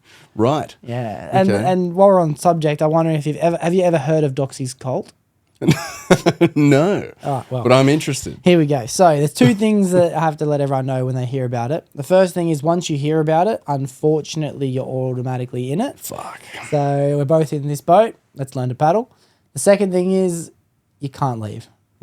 That's about as far as you need to know when it comes to the rules. It's a good cult business inside model, of Doxy's cult. Stay tuned for the future. There will be big things. The numbers are growing at a large exponential rate. Yeah, you just got to tell people. Don't be shy to tell people about Doxy's cult because all you got to do is walk past the shopping centre and Doxy's cult.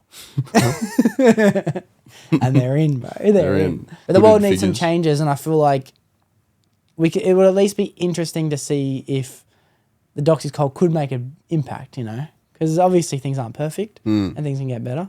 Okay. I'm not saying it needs Doxy's cult, but it'll be interesting to see if it helps. Doxy's cult. Yeah.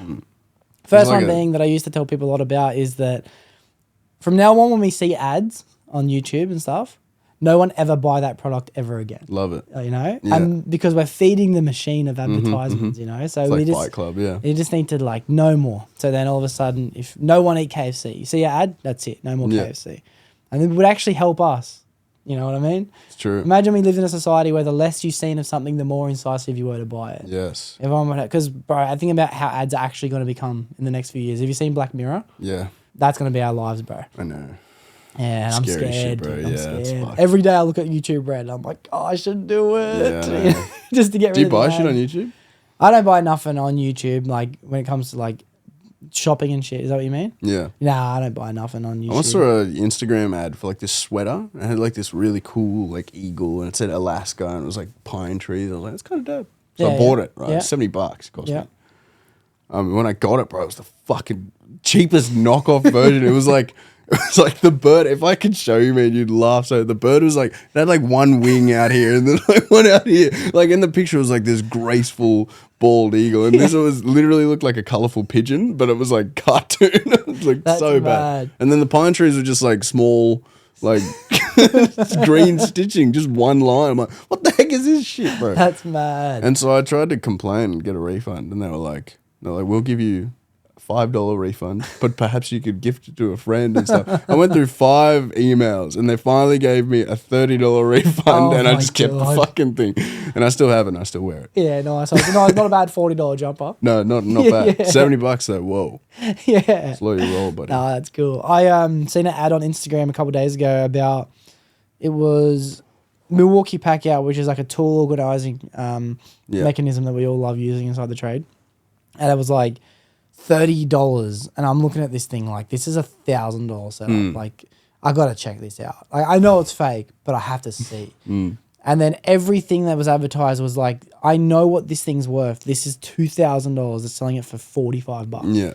And I'm like, everyone that buys this ain't getting shit. You know what I mean? Why don't I have one of these ads up? You know? True. How hard must it be?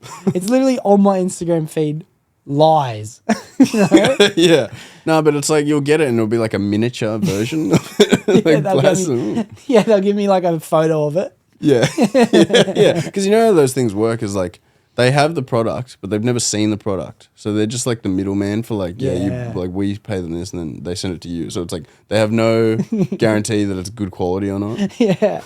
I know someone at work that bought a hammer off Wish and it literally came and it was a fucking Yeah. key change. Yeah, dude. Yeah. Bro, that happened to me, man. Like I was on Amazon and I saw this like, it was like this sick like pyramid of like, it was like a salt lamp. Oh, It was yeah, like yeah. this sick pyramid. I was like, that's fucking dope. I got a salt lamp pyramid actually, yeah. Yeah, nice. Yeah. Yeah, and I got it, and it was fucking this big. I'm like, what the fuck is this shit? And it was leaking everywhere. I don't know if you've ever had a salt lamp. Yeah, but they salt leak. lamps leak, yeah. They're fucking annoying. Yeah, mine's in a fucking crate somewhere, ready to never be used. Honestly, man. Can I get a drink? Can I get another drink? Yeah, right. Let me try. Grab a drink. But we are pretty early into the year, so I appreciate for being one of the first people to come over on the podcast this year. Really appreciate True. that. Did you make yourself any New Year's resolutions? Are you one of those kind of guys? Yeah. I do want to quit smoking Yep. and vaping. I don't know how really I'll do And that. vaping, you got both going for you. You know, because dude, vaping for me is just like the in between cigarette. You know, like.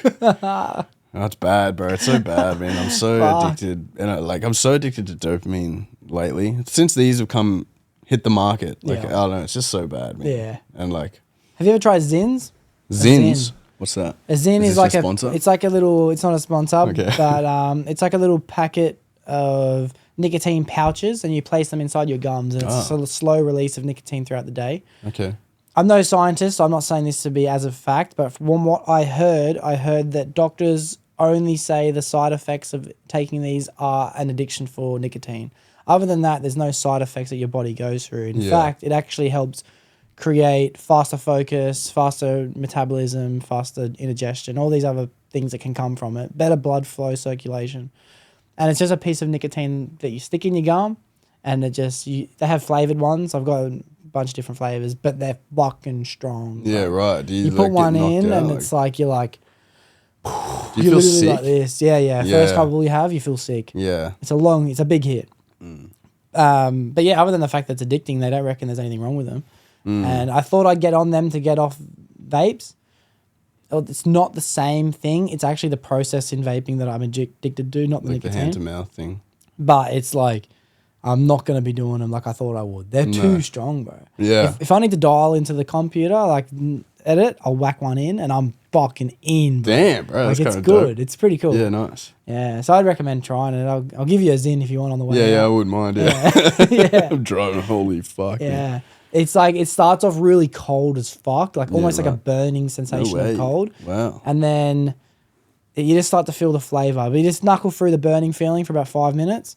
I think it's got to do with the fact that your gums have never had that level of intake because you're absorbing it through the top of your teeth. Right. And yeah, You'd be surprised, man. if you have to throw it out after 10 minutes, throw it out. But people leave them in throughout games of golf or fucking, training. They go to the gym and they pop one in before training. Yeah, right. They're pretty cool. That's cool. interesting, man. Yeah. A Zin. Is this a pyramid scheme? No. Sorry, no. That's Only interesting. $59.99 Yeah. a fortnight. But really, the idea I'm selling to you is the business owner side. You I'm can not- be your own business owner. Selling you the business of Zins. That's mad. Don't look at it like a product. Look at it like a happy future. Yeah. Dude, I fully went to this, it was like with an old friend of mine. I went to this pyramid thing. He joined something called Usana. Okay. I don't know if you Never heard of watch this, but no, Usana. So they sell vitamins, basically. Yeah. But we go along to this big business thing because he's now a business owner underneath this other dude. You probably know who this dude is. I'm not going to mention the name. Okay. Tell me and I'll put it on not on the podcast. Oh, it's do you know who? No, don't know. No, okay. But I'll beat that out anyway. Anyway, yeah. So we go to this thing, and then it's like a half an hour meeting of like, this guy's up there. He's very nervous, but he's in like business shirt, and we're all sort of happy for him. We're there for him. Yeah. I didn't know what a pyramid scheme was at the time. I learned after Yeah. this because then I'm sort of talking. It's like I spoke to who's sort of his supervisor or whatever, because like any profits that this guy makes then goes to him, like a percentage of that goes to him and stuff. Yeah. And so he was talking to me about the business and that I should join, and I was interested. I was actually interested, and I was but I'll join this other guy obviously because he's my mate. And he's like, oh yeah, you can do that, or you can just come with me. I was like, Yeah. sus. And then I was like, oh, I feel like I had a friend tell me this is a pyramid scheme. He's like, okay, let me show you why this isn't a pyramid scheme. And he gets like this big whiteboard out and he starts jotting down a massive pyramid. And I'm like, and he's like going on about it. So we sell the product, and it's like, but the thing is, it's like a pyramid scheme is that there is no product and all this. And I'm like, okay, that looks like a massive pyramid right there, bro. But That's mad. yeah, and then I hear like months later from that. Let me tell you why this is not a pyramid scheme. This is us. yeah. Right inside that pyramid, I mean triangle, is us. And you said you heard something recently about it? Oh yeah, no. Like months later, like that guy says to me, he's like, "Oh boys, I got fucked over by this guy." No I was doubt. like, so yeah, that sucks. Yeah. because fuck. he took him for all he was worth, man. Because they had to keep buying the vitamins Yeah. to then be able to sell them. Like they had to be on a package thing. Yeah. And then if also, they weren't like- selling, they weren't. Yeah, and then to that's how you get join, people hooked. they had to pay like $350. Yeah. Or something like this. Yeah, it was so cooked, man. It was Yeah. like, yeah. I was like, It's wow, crazy, that's so bro. I'm fucking pretty dirty. sure they're illegal, a pyramid scheme. If you can actually prove it's a pyramid scheme, it's illegal. So, yeah, and that's what he was going on about with the product. It's like because they have a product, they're not a pyramid scheme. A pyramid Oh, scheme is right. the promise of a product, but there is no Yeah, product. right. Yeah. So Well, if you can make false promises, maybe you can still be able to sue them in some way, you know? yeah. Maybe bro. the product is the promise Yes. that they're selling, yeah. Yeah, that's the It's thing. pretty crazy. Yeah, it is. It is. It's really I reckon you could find a interesting. loophole to get your money back if you Yeah. wanted to go down and expense. If you lost like $250,000, I'm sure you could find a loophole. And this person promised me financial security. Hmm. That's what I was buying into. Yeah, I reckon they like Yeah, they hash and- it out. There's contracts need to sign. I Yeah, reckon it's right. all of it, bro. Fuck. Like, shit, yeah, dude, because it's a massive company, need- bro. I This need building one. was huge. I'm like, well, I fair need enough. one, dude. I need a pyramid scheme. You do. That's how you get out. Yeah, but you should call it like you should label it what it is. Look, guys, I'm not gonna lie, it's a pyramid The scheme. pyramid scheme. That way, I'm not lying to you. All right, we're on honest The terms. pyramid scheme. That's great. All right, we put a little pin before on this road trip that you're going to go on this year. Tell me about that. When, where, why? who? Probably middle of this year, and just because, man, I've never done it, bro. Nice. We're going up the top of Australia, and then we're going to the left, the west. We're going west. Nice. To the Northern Territory, and then down to Uluru, and then back to Sydney. Nice. So just that first quarter. Fuck yeah. Yeah, man. Fuck yeah. What are you going to be in when you're doing it? Like a van, a truck, I don't know. a We camper? we've looked into like hiring a 4-wheel drive, but it's actually cheaper to buy a 4-wheel drive. Oh, really? Yeah, well, I like a cheap one. Yeah. So that's what he wants to do, and he's telling me, he's like, look, man. So I've learned from like Cape York to the tip of Australia. It's like 7 hours of like intense 4-wheel driving. Yeah. And I was like, fuck, man. Like, I don't know if we should do that. He's like, no, I'll be right. I'm like, all right, I think we're gonna be a little over our heads, man. Like, dude, I've been bogged before, bro. Like, Yeah. and with no other 4-wheel drive, man. Like, that's gonna be fucked. And he's like, nah, we're gonna be all right. Okay, all right, we'll see. Yeah. Whatever, man. It's not even a bad idea. If you were to put your money together and buy like a nice 4-wheel drive, it's going to hold its value by the time you get back. You Yeah, can just that's sell true. it for the same. That's a good point. Yeah, I not reckon gonna that's a be good dirty. idea because you could buy someone's that's already done up, ready to go, fucking on this Ready road to go. trip. That's not a bad full idea, driving. actually. Yeah. Because a fucking ute that today's value, dude, does not lose any value. Like Yeah. a fucking 86 version of a fucking Land Cruiser, they will sell $100,000 plus, bro. Like these old school Hiluxes are insane. The amount of Yeah. money they go for. Yeah, Even bro. a Like a fucking- Hiace, man. Yeah. Dude, those things are expensive, bro. 2,000 Hiace is like, what is that, like 20, 30K? Yeah, bro. It's just, yeah, they last forever and they're so... Yeah. useful. Toyotas are the fucking most durable vehicle of all time. You get people hit a I million. wish I'd got one a few years back, man. Yeah, bro. Same. I should have bought a couple. Yeah. Yeah. I'm an investor. Property? No, cars. Vans, more specifically. Yeah. But yeah, people hit a million Ks on Hiluxes though. A million. Million Ks. Yeah, a Fucking million hell. Ks. Shit, man. It's insane. That's a lot of Ks. Yeah.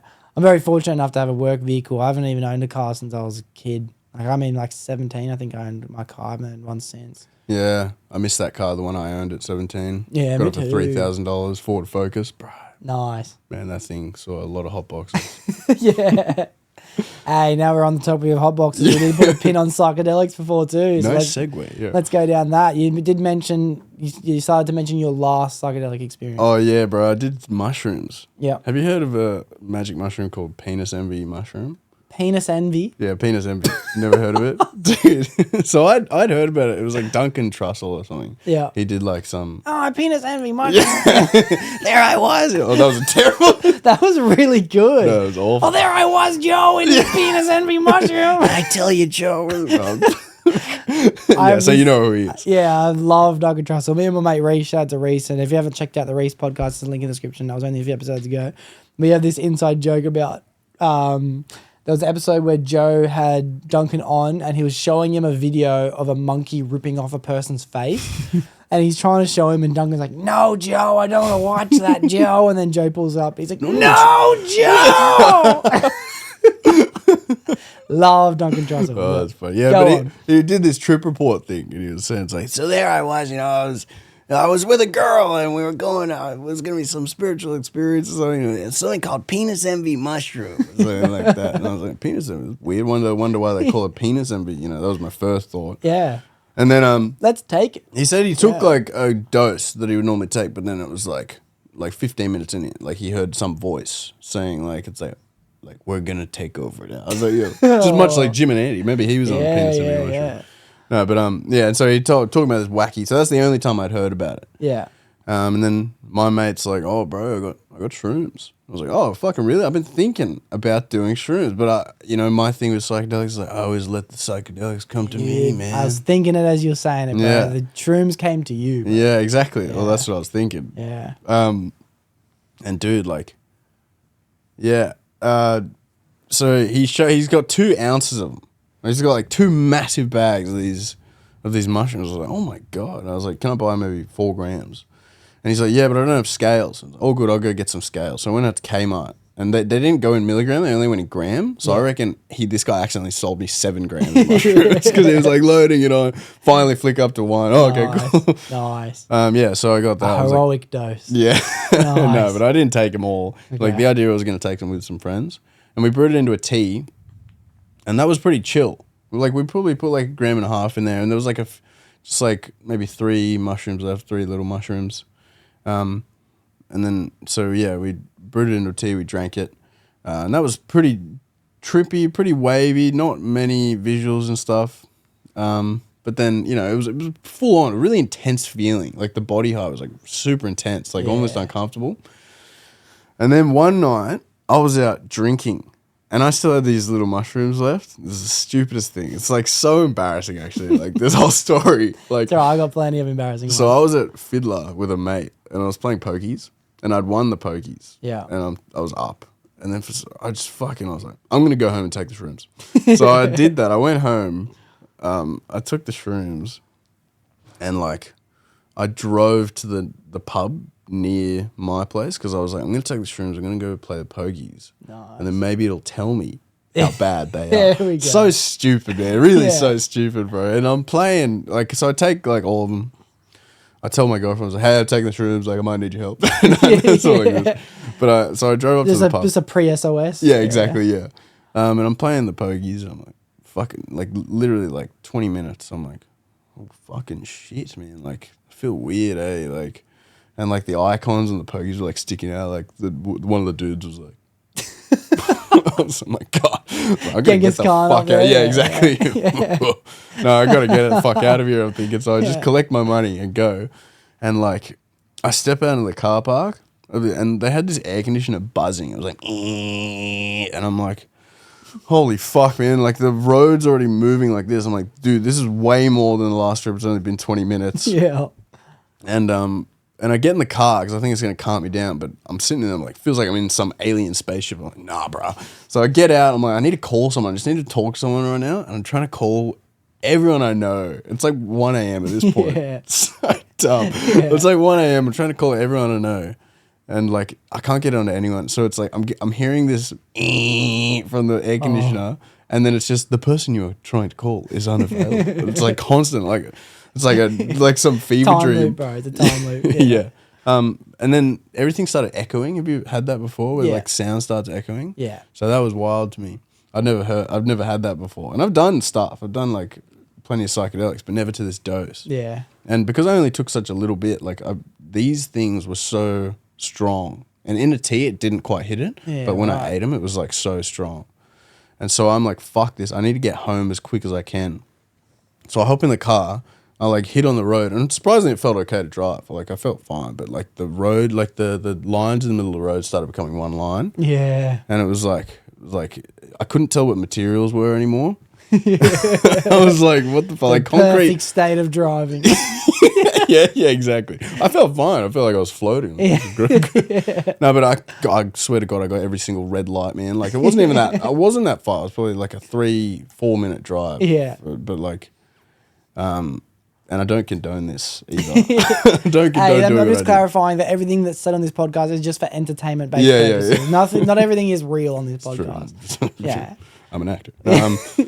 Yeah, so I'm driving. I'm acting an idiot. And I'm driving, and I get this call because like I can't even think anymore. I have to talk. I'm starting to talk to myself. Yeah. I'm like, you're all right.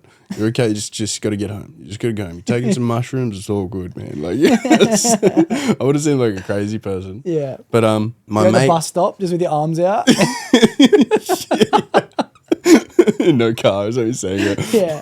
You're not a crazy person. My friend calls me, and I'm like, Cameron, bro, I took the mushrooms, Yeah, man. yeah. Like I'm like it's coming on super strong, but he's a fiddler. This is the guy I was just with a fiddler, and he's on the dance floor. He can't hear me. He's I've like, met Cameron. I've met Cameron. have you met Yeah, Cameron? yeah, I've met him before. Yeah. And he's like, hangs up. I'm like, like all of a sudden freak out. I'm like, nah, you're all good, man. You're all good. Don't freak out, bro. It's fine. Yeah. And I'm like waiting and at the red light, and then all of a sudden the road starts doing this one. And I'm like, oh, fuck this, man. I got to get off the road right now. So I pull off into the car park in Blacktown. And I yeet myself out of the car door. And I'm like stumbling around. Like, I'm like, holy shit, man. I'm like, what the fuck do I do? Like, the fractals were just feeling my vision so quick. And I'm like, this has been like 25 minutes. Like, if this is how strong it is now, how strong is it going to get? And so I was like, I need to get the fuck home, like, whatever it takes. Yeah. So I called the ambulance. Oh, no. I know. I'm like, I literally said out loud to myself, I'm like, all right, call the ambulance. So yeah, that's a good idea. Yeah. Like 000. And she's like, hello, emergency services. What do you need? I'm like, I need an ambulance. I've taken some mushrooms. Please help me. Yeah. Yeah. And it was like, everything was like echoing like that. She's like, hello. Like, who's this? I'm like, hi. This is Jonathan. This is. Yeah. Jonathan Burt. So she's like, what's the problem? I've taken some mushrooms and they're coming on really strong and I'm really scared. Please help me. Oh, no. I know, bro. No, it's so no. embarrassing, man. Like, but It's like, a common thing, bro. I People do, know. bro. It's so And I common. knew when I was doing it, I'm that fucking guy that I hear about on all the stories about like he's taking too much mushrooms and he's freaking out, it's calling the ambulance. Yeah. And so like, But and so- sidetrack, not sidetrack, but take a quick pause.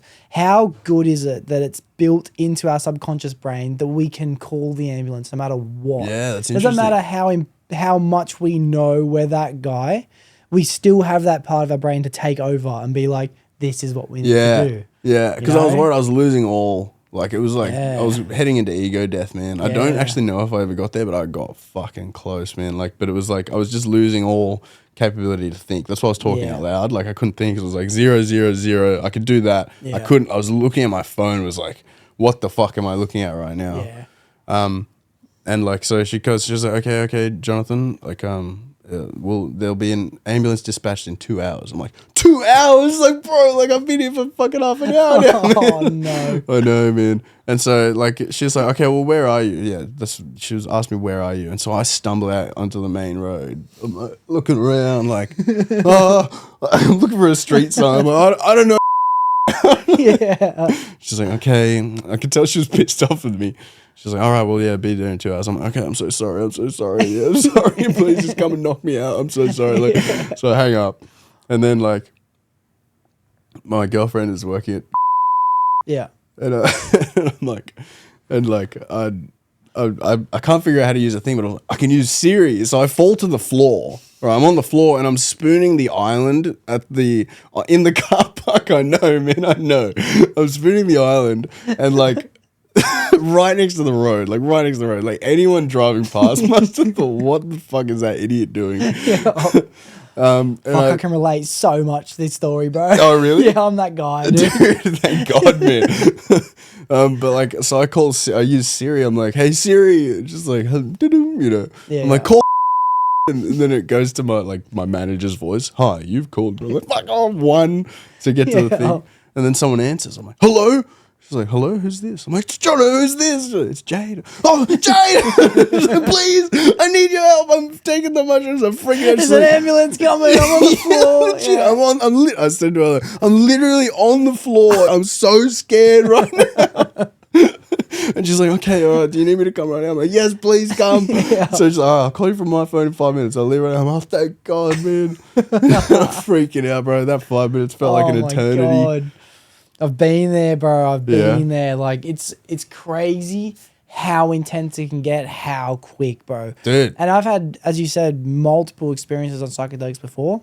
Sometimes you can take a less amount than you've taken at other times, and it's just propelled you into another fucking world. It's fucking weird, eh? It's crazy, man. Like, and it's like speaking on the ego death too. It's like, I don't know if I've necessarily had one, but I know the feeling of not being me because of a psychedelic before. Yeah. And it's almost like the scariest part is actually getting to that.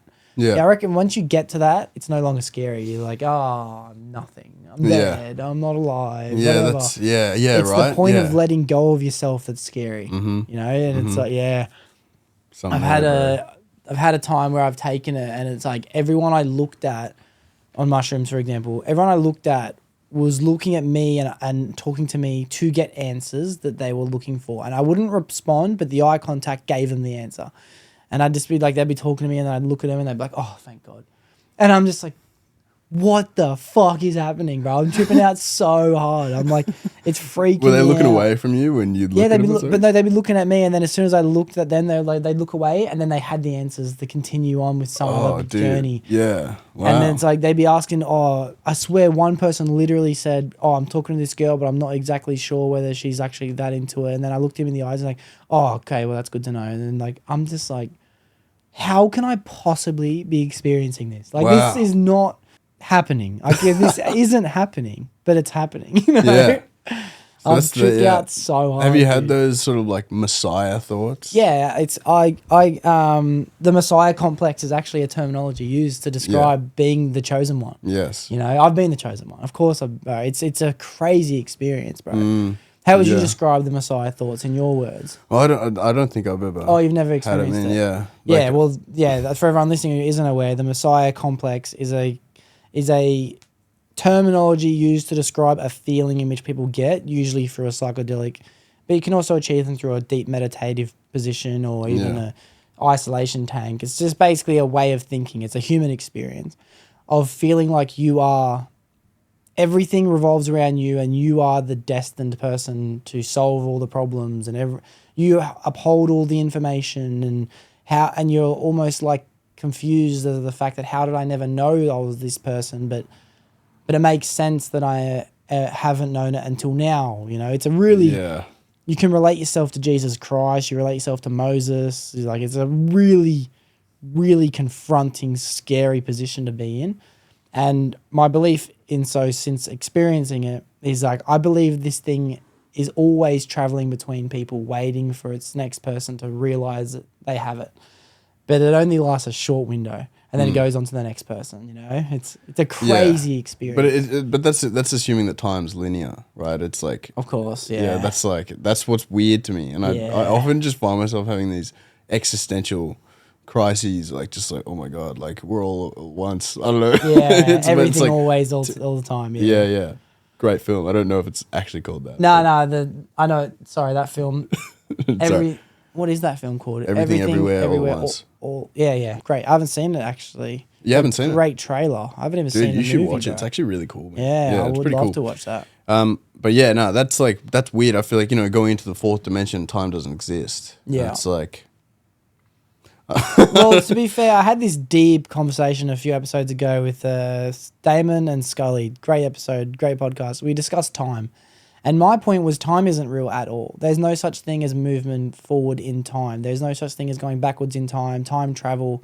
It can't possibly ever happen because it is only a man-made concept. The only thing that actually happens is we're moving linearly forward. We are going forward through movement, through space, through experience. There's no such thing as time. In reality, everything is one moment. You know what I mean? It's like, it's so that's what difficult gets me, to wrap bro. my head That's around. what gets me. And just like, yeah. There is no such thing as time. We're a blip, man. Like, that's yeah, dude, like. But we're not just a blip. We are the entire existence at once. You know, like I'm the same me I was when I was 10. You know, like depends how deep you want to go into it, but it's like, I'm not even going to bother. It's way too fried. But then also technically it's like apparently like atoms, right? On like a quantum level, like atoms change over every 5 years or so on average. Yeah. Well, So it's like 5 years ago, you technically were not the person that you are right now at all. Yeah, well, that's even cells inside the human body. It'll Yeah. take 7 years for every single cell inside your human body to regenerate. So you're not the same person you were 7 years ago. Yeah. But quantum level, I've looked up a little bit of quantum mechanics just to make conversation, as you do. But on a quantum level, speaking on time, atoms and that smallest level are existing within two places at the same time. Like for every time an atom moves one direction, it also moves the other direction. That's what they can mathematically work out.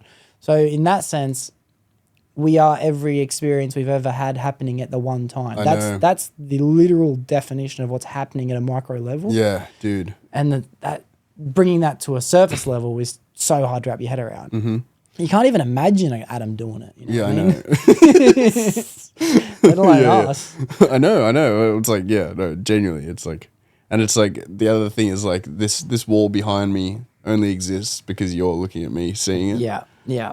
I think Or about when I that touch all the it. time. I think Yeah. about the fact that there is nothing happening behind me. It doesn't exist until I look, and that's as far as you can even play that into the theory of life in itself. It's like, is the universe ever expanding, or is it ever expanding because we look at it? Are we only able to zoom in further and find things there because we zoomed in? You know what I mean? Was Yeah. there anything there? Or is Yeah. that just how life is? Is life a constant updated system that's only there once interacted with? Yeah. And they're trying to find that out with what they call the God particle. The God particle is that one particle that they just can't find. It's a mathematical equation that exists, but they can't locate it. And they find the equation for where it is. But once they observe the God particle, they call it the God particle. Yeah, yeah. Doesn't mean it is God. But once they observe it, it vanishes Yeah. and it's somewhere else mathematically, Yeah. you know? Quantum mechanics, dude. It's crazy shit, bro. I know it is. I love it, bro. It's wild, man. But then it's like, why bother at the same time? Like, why bother? It's like, it doesn't assist us in any way. Like, I don't know. I think it does. I think everything relates to everything. Okay. Every skill that I obtain, whether it's in work or on the podcast or in a evolution of a relationship, that carries itself out into every other task. So I think that everything that you question will help you find answers to things that you weren't even questioning yet anyway. It's like you're already finding answers by researching some bullshit about fucking multiverse. That could probably help you answer questions that you fucking didn't even know later on in life. Yeah, for sure. Yeah. Also on an acting, thinking with acting as well. It's the same thing. It's like, Okay.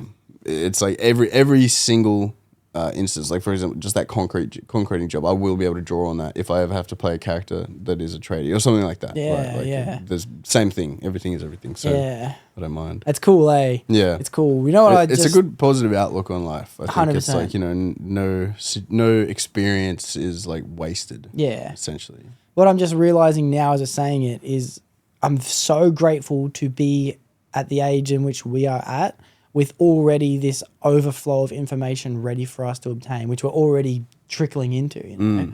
Imagine the level of just satisfaction of interest we'd have when we're fucking 50, 60, 70. Yeah. Because I believe a lot of people our age 30 years ago didn't have anywhere near this level of understanding I on know. what life could I think be. about that a lot. Yeah, just the general understanding and also empathy. Like all that comes in it, bro. Like Yeah, you're right. Emotional intelligence. yeah. Like I'll see like emotional intelligence, big one. I reckon, especially men, bro. Like men growing up 30 years ago, it's like they didn't have that sort of like it's okay to be sad mentality thing. True. I don't know, and you see it a lot in like the generation above or 2 generations above us. It's like these people don't know. I don't know. Like They don't know how to feel, yeah. yeah, like I find sometimes a lot of the time I'd sort of give almost like advice to my dad that he should technically technically be giving it to me and stuff, and it's like I'm it's doing just the same. interesting. Yeah, Yeah, definitely doing the same. it's a bitter pill to swallow, but it's like, you know, once you sort of accept it, it's like, yeah, this is good, man. This is good. Yeah, life's all right, bro. Fuck yeah. Tell you what, bro, we don't have enough time during this podcast to discuss everything that I want to talk about with you. That all that tells me is you're gonna have to come over and do another podcast. Oh, bro, I'd with love me to, in the man. future. I'd love to, bro. Like, honestly, it's fucking. I'm glad we went down this little road. Now we can just trickle into the unknown. You know? Yeah. Because do you have any beliefs in any type of supernatural, spiritual, like energy? Do you believe anything to do with any kind of that? Dude, like I know. Oh man, I don't know. It's like, but that is sort of what I believe in. I sort of believe that I don't know. Okay. And that's so okay. You're open to the ideas. I know that sounds super wanky, but like, no, but like, yeah, I'm open to ideas. Like, obviously, you know, like we went to church and stuff. Yeah. But, like, And I'd say, has that trickled into your adulthood? Do you still find yourself to be religious or agnostic? I personally would consider myself to be agnostic. I'd say I'm agnostic as well. I didn't know where I stood. I would have said maybe atheist. No, never atheist. I don't know. I think there's too much here, bro. Atheist is a belief in that you believe there is no God. Yeah. That's atheism. Yeah, right. Yeah. No, I don't necessarily know, but I think it's like what we consider God is like, we are unable to understand it at the level we are at right now. It's an incomprehensible word, which I'm finding myself mentioning all the time, and I'm loving that. It's like everywhere I look is a representation on how I'm feeling, because the more people I have conversations with, I understand have the same belief in me, and that's that there's something. Let's figure out what that is. I don't believe it to be a organized religion at all, but doesn't mean that I don't believe an organized religion isn't a way to achieve in which the same process you can find by not having it. Yeah, You know, like it's all the same. Then what is it? I hear you, man. Yeah. I hear you. Cool. It is cool. Fuck yeah, I can't wait for another episode. But before we do wrap this episode up, as I mentioned to everyone listening, it is a segment that I'm doing throughout the year 2024 on Egypt. And you said you're keen to talk about Egypt with me too. Yeah. So I thought I'd go into a couple things about Egypt. So for everyone who didn't listen to last week I did talk about the biggest and most influential discovery ancient Egypt has ever had, which was the Great Pyramid of Giza.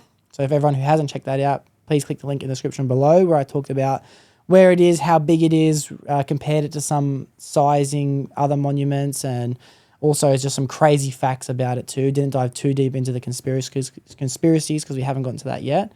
But as I did mention last week, this week I'm going to be talking about the lost and discovered now tomb of Pharaoh Tutankhamun. Have you ever heard of King Tut? Of course, King Tut, yeah. King Tut. All right, so that's what I say, Tutankhamun. That's what they say on. I only know it by reading it. It's the only thing. Yeah, right, okay. Yeah. King Tut. Yeah, King Tut. Well, All right, Tutankhamun, yeah. Well, from what I understand by researching it the other day, is I'll explain about who King Tut was. And King Tut was a leader, a king of ancient Egypt who fell into his role at the age of 9 years old.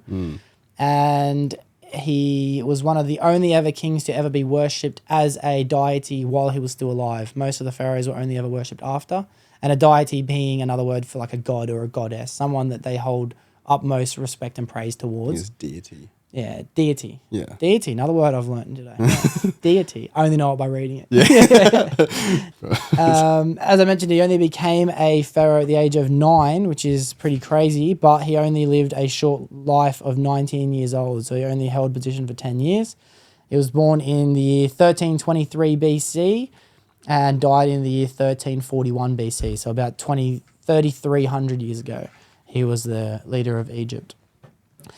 His death actually did end the 18th dynasty of Egypt. And for everyone who doesn't know, a dynasty is a royal descendant of family leadership. So a dynasty in today's age would be like the royal family in England. So Queen Elizabeth II gave on the leadership of the royal family onto King Charles III. That's a dynasty in saying so. I didn't know that until I looked that up last night. Cool. So he was the last member of his dynasty. In present culture, we talk about King Tut because of the fact that his discovery was only recent. Only in 1922 did they discover his tomb, and it was only it was actually the only tomb that's ever been discovered pretty much in full, intact, perfect condition. Yeah, that's why he's so popular. Yeah. As far as I'm aware, that it's like it was because I've been to the Museum of Egypt. Sorry, I'm sort of interrupting. It's a discussion anyway. I've seen his thing, and it's like, yeah, you got it all. That's why. And everything else is like stone and rubble, but this one was like, yeah, He got gold. it You got the all. gold plate and the lapis lazuli and stuff. Yeah, he really had an unmatched, and I reckon he had an unmatched level of wealth because of one of the facts that the 18th dynasty was such a big dynasty that but he was the last member, so he got to keep it all. They probably just left it all with him, and they probably buried it in secret, you know, for the next dynasty to not take. Because I know that when he was a leader, he was really worshipped because of a lot of the good things that he did in those short years. His brother, who was in charge before him, he tried to abolish all of the previous religion and tradition and culture. And when he stepped back into place, he gave the people back their belief and freedom to worship. I wrote it down, Anthonyism, I believe it was called. Anthonyism was... Oh, I'll get back to Anthonyism, but the things they discovered inside his tombs were crazy. Today they have 5,000 artifacts from ancient Egypt, all thanks to the discovery of his tomb. Yeah. Yeah, which is fucking That's crazy. pretty wild, yeah. His tomb, you would have seen it. Did you see was actually his tomb in the museum at all when you get... Like not his tomb, so it was his coffin? His sarcophagus or whatever, the head or whatever. That's all I saw. What do they call the death mask is what they Is call it. that right? Yeah. Yeah, that's all I saw from memory. I was 14. It's a shame we didn't talk about the Great Pyramid. Yeah, because unfortunately, I've you're gonna been have to there watch and that I've been video. inside it too. Oh, damn. Yeah. But no, so I saw it. That's about it. Mm-hmm. Yeah. Well, that death mask that they buried him in was inside a coffin that was preserved of him, and it was made of wood with gold all over it and gems and stones and precious things. When they eventually opened that coffin, there was a second coffin inside that was made of pure gold, covered in a tar-like substance that they ended up washing away, keeping it in full, perfect mint gold, pristine condition. And then inside that was another third, not as pristine coffin. But then he was wearing his death mask, which was like a 10-kilogram golden plated mask that everyone has seen photos of. And I will put a link in the description if you want to check out that. It's like the photo. most famous Pharaoh mask of all time. Exactly, yeah. It's beautiful, hey? Yeah, it's it is. amazing. It's amazing, man. And on the back of his mask was actually a engraving of a spell from the book of the... I wrote it down. I'll find out exactly what it was called. It was called the Book of the Book of the Dead. Easy enough to remember. It was from the Book of the Dead. I was thinking that. Yeah. And the spell, it was actually a certain spell to help protect his limbs as he passed on to the underworld. And the Book of the Dead was a book in which they basically used as parable and a roadmap to how to live their life and enter the underworld. The Book of the Dead's the most famous, I believe, book to ever come out of ancient Egypt. It showed great parts of mythology. And yeah, the reason why they wanted to protect his legs while he was still alive while he was in the underworld is because that's how he actually died. They theorized, which is not 100% proven, that he died from an infectious broken leg. But they did find in 2010 malaria parasites within his corpse, which shows that he probably had some kind of malaria disease, which could have helped with a bone density disease. Yes, I do remember this, yeah. So it's pretty awesome and interesting how he died, why he died, the fact that he became into rulership at such a young age. But the religion is the part that I think is my most favourite part so far in learning about ancient Egypt, which I will go deep into on a further episode, but I'll trickle into it today. And I did mention on a previous episode that they worshipped at a certain point the god of Ra, who was the god of the sun, who, as I mentioned in the pyramid episode, and he gave them all back. I believe it's called Athenism. I think that's how you say it, which was their worship in that. And the more I look into it, the more I'm starting to see the common traits that Christianity has got to ancient Egypt mythology. There's a lot of the same worships with Jesus Christ as even being Horus, as being the son of God, being the son of Ra. There's a lot of little things. It's interesting. I will dive deep into a future episode on the conspiracies about it, the mythology and the links between current religion and ancient religion. But the whole thing about King Tut being in such a great position is probably, in my opinion, the most profound piece of fucking ancient Egypt pharaohship, I reckon. Because again, the fact that, and I will put links in the description if anyone does want to check it out, but the shit they found buried within his tomb shows how much fucking wealth they had back then, hey? Yeah. And even how were they even able to forge such gold and shit? I know, man. I know, it's wild. Yeah. Well, yeah, look into that, because it's like they probably had blacksmiths or something. Yeah. I don't know. Bro, I'd have to ask my auntie. My auntie's like full like Egyptologist and stuff. Like, That's fucking sick. yeah. Yeah. How do you even get into a field of Egyptology? Man, like it's hard. It's really hard to get into, but she did it. Wow. And she wrote a book, like published it last year and stuff. Like, It's actually crazy, man. She's doing really well. I was at her place for Christmas. Yeah, that's sick. That's mad. Well, that is basically all I really want to talk about today. Just give everyone an insight to who King Tut was and some of the great discoveries that have come about him. Gave a little insight to the Book of the Dead. I will come back to that in a future episode again. But for everyone who wants to check out next week, I'll be diving into another one of the tombs that have been discovered. It was the tomb of Seti I. It won't be too long of a segment, but it's just come along with me on this journey as we start to go through some of the most monumental discoveries Egypt have ever had until we get to some of the most conspiracizing and, you know, today controversial things that Egypt has as well. Yeah. Pretty cool. Yeah. But I have got one final question, Jono, that I do ask everyone that comes on the podcast. And that's that it could just be used as a piece of advice to anyone who might listen to it one day. And if someone came to you because they were feeling depressed, mostly because they felt lost, what would you say to that person? Suck it up. No. What are you messaging me for? Yeah. I don't know. One thing that's got me was like regret is far worse than the feeling of failure. The feeling of regret is far worse than the feeling of failure. Yeah, I love that. Hey, I live my life in regret of not doing what I wanted to do. Yeah. Yeah, I have FOMO of regret, bro. I just can't. I have to take advantage of every opportunity. You know what I mean? Yeah. There's things that I didn't do in 2023 because I was like, let's save some money. That it's like, fuck, was it really the right decision? You know? Yeah. Yeah. No, for real, man. Like, dude, yeah, I regret a lot. A lot. Yeah. But it's like, yeah, the feeling of failure is nowhere near as bad. I love that. It's just failure. Dive in. Yeah, it's just failure, man. I think failure is important, bro. I've always said you don't take the loss, you take the lesson. I'll take the L fucking 20 times. I don't care. I learn every time I do it. Yeah. Yeah. I love it. Dude, I love the fact that you came to this episode with me. I really appreciate it. I'm sorry it's never long enough. It happens every time. Every time I do a podcast, it just feels like it was wrapped up way too short.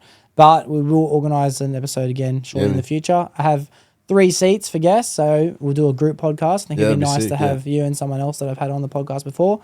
Or if you know anyone that you think would be interested in doing the podcast that you'd like to do one with, just let me know and I'll make it happen. Cool.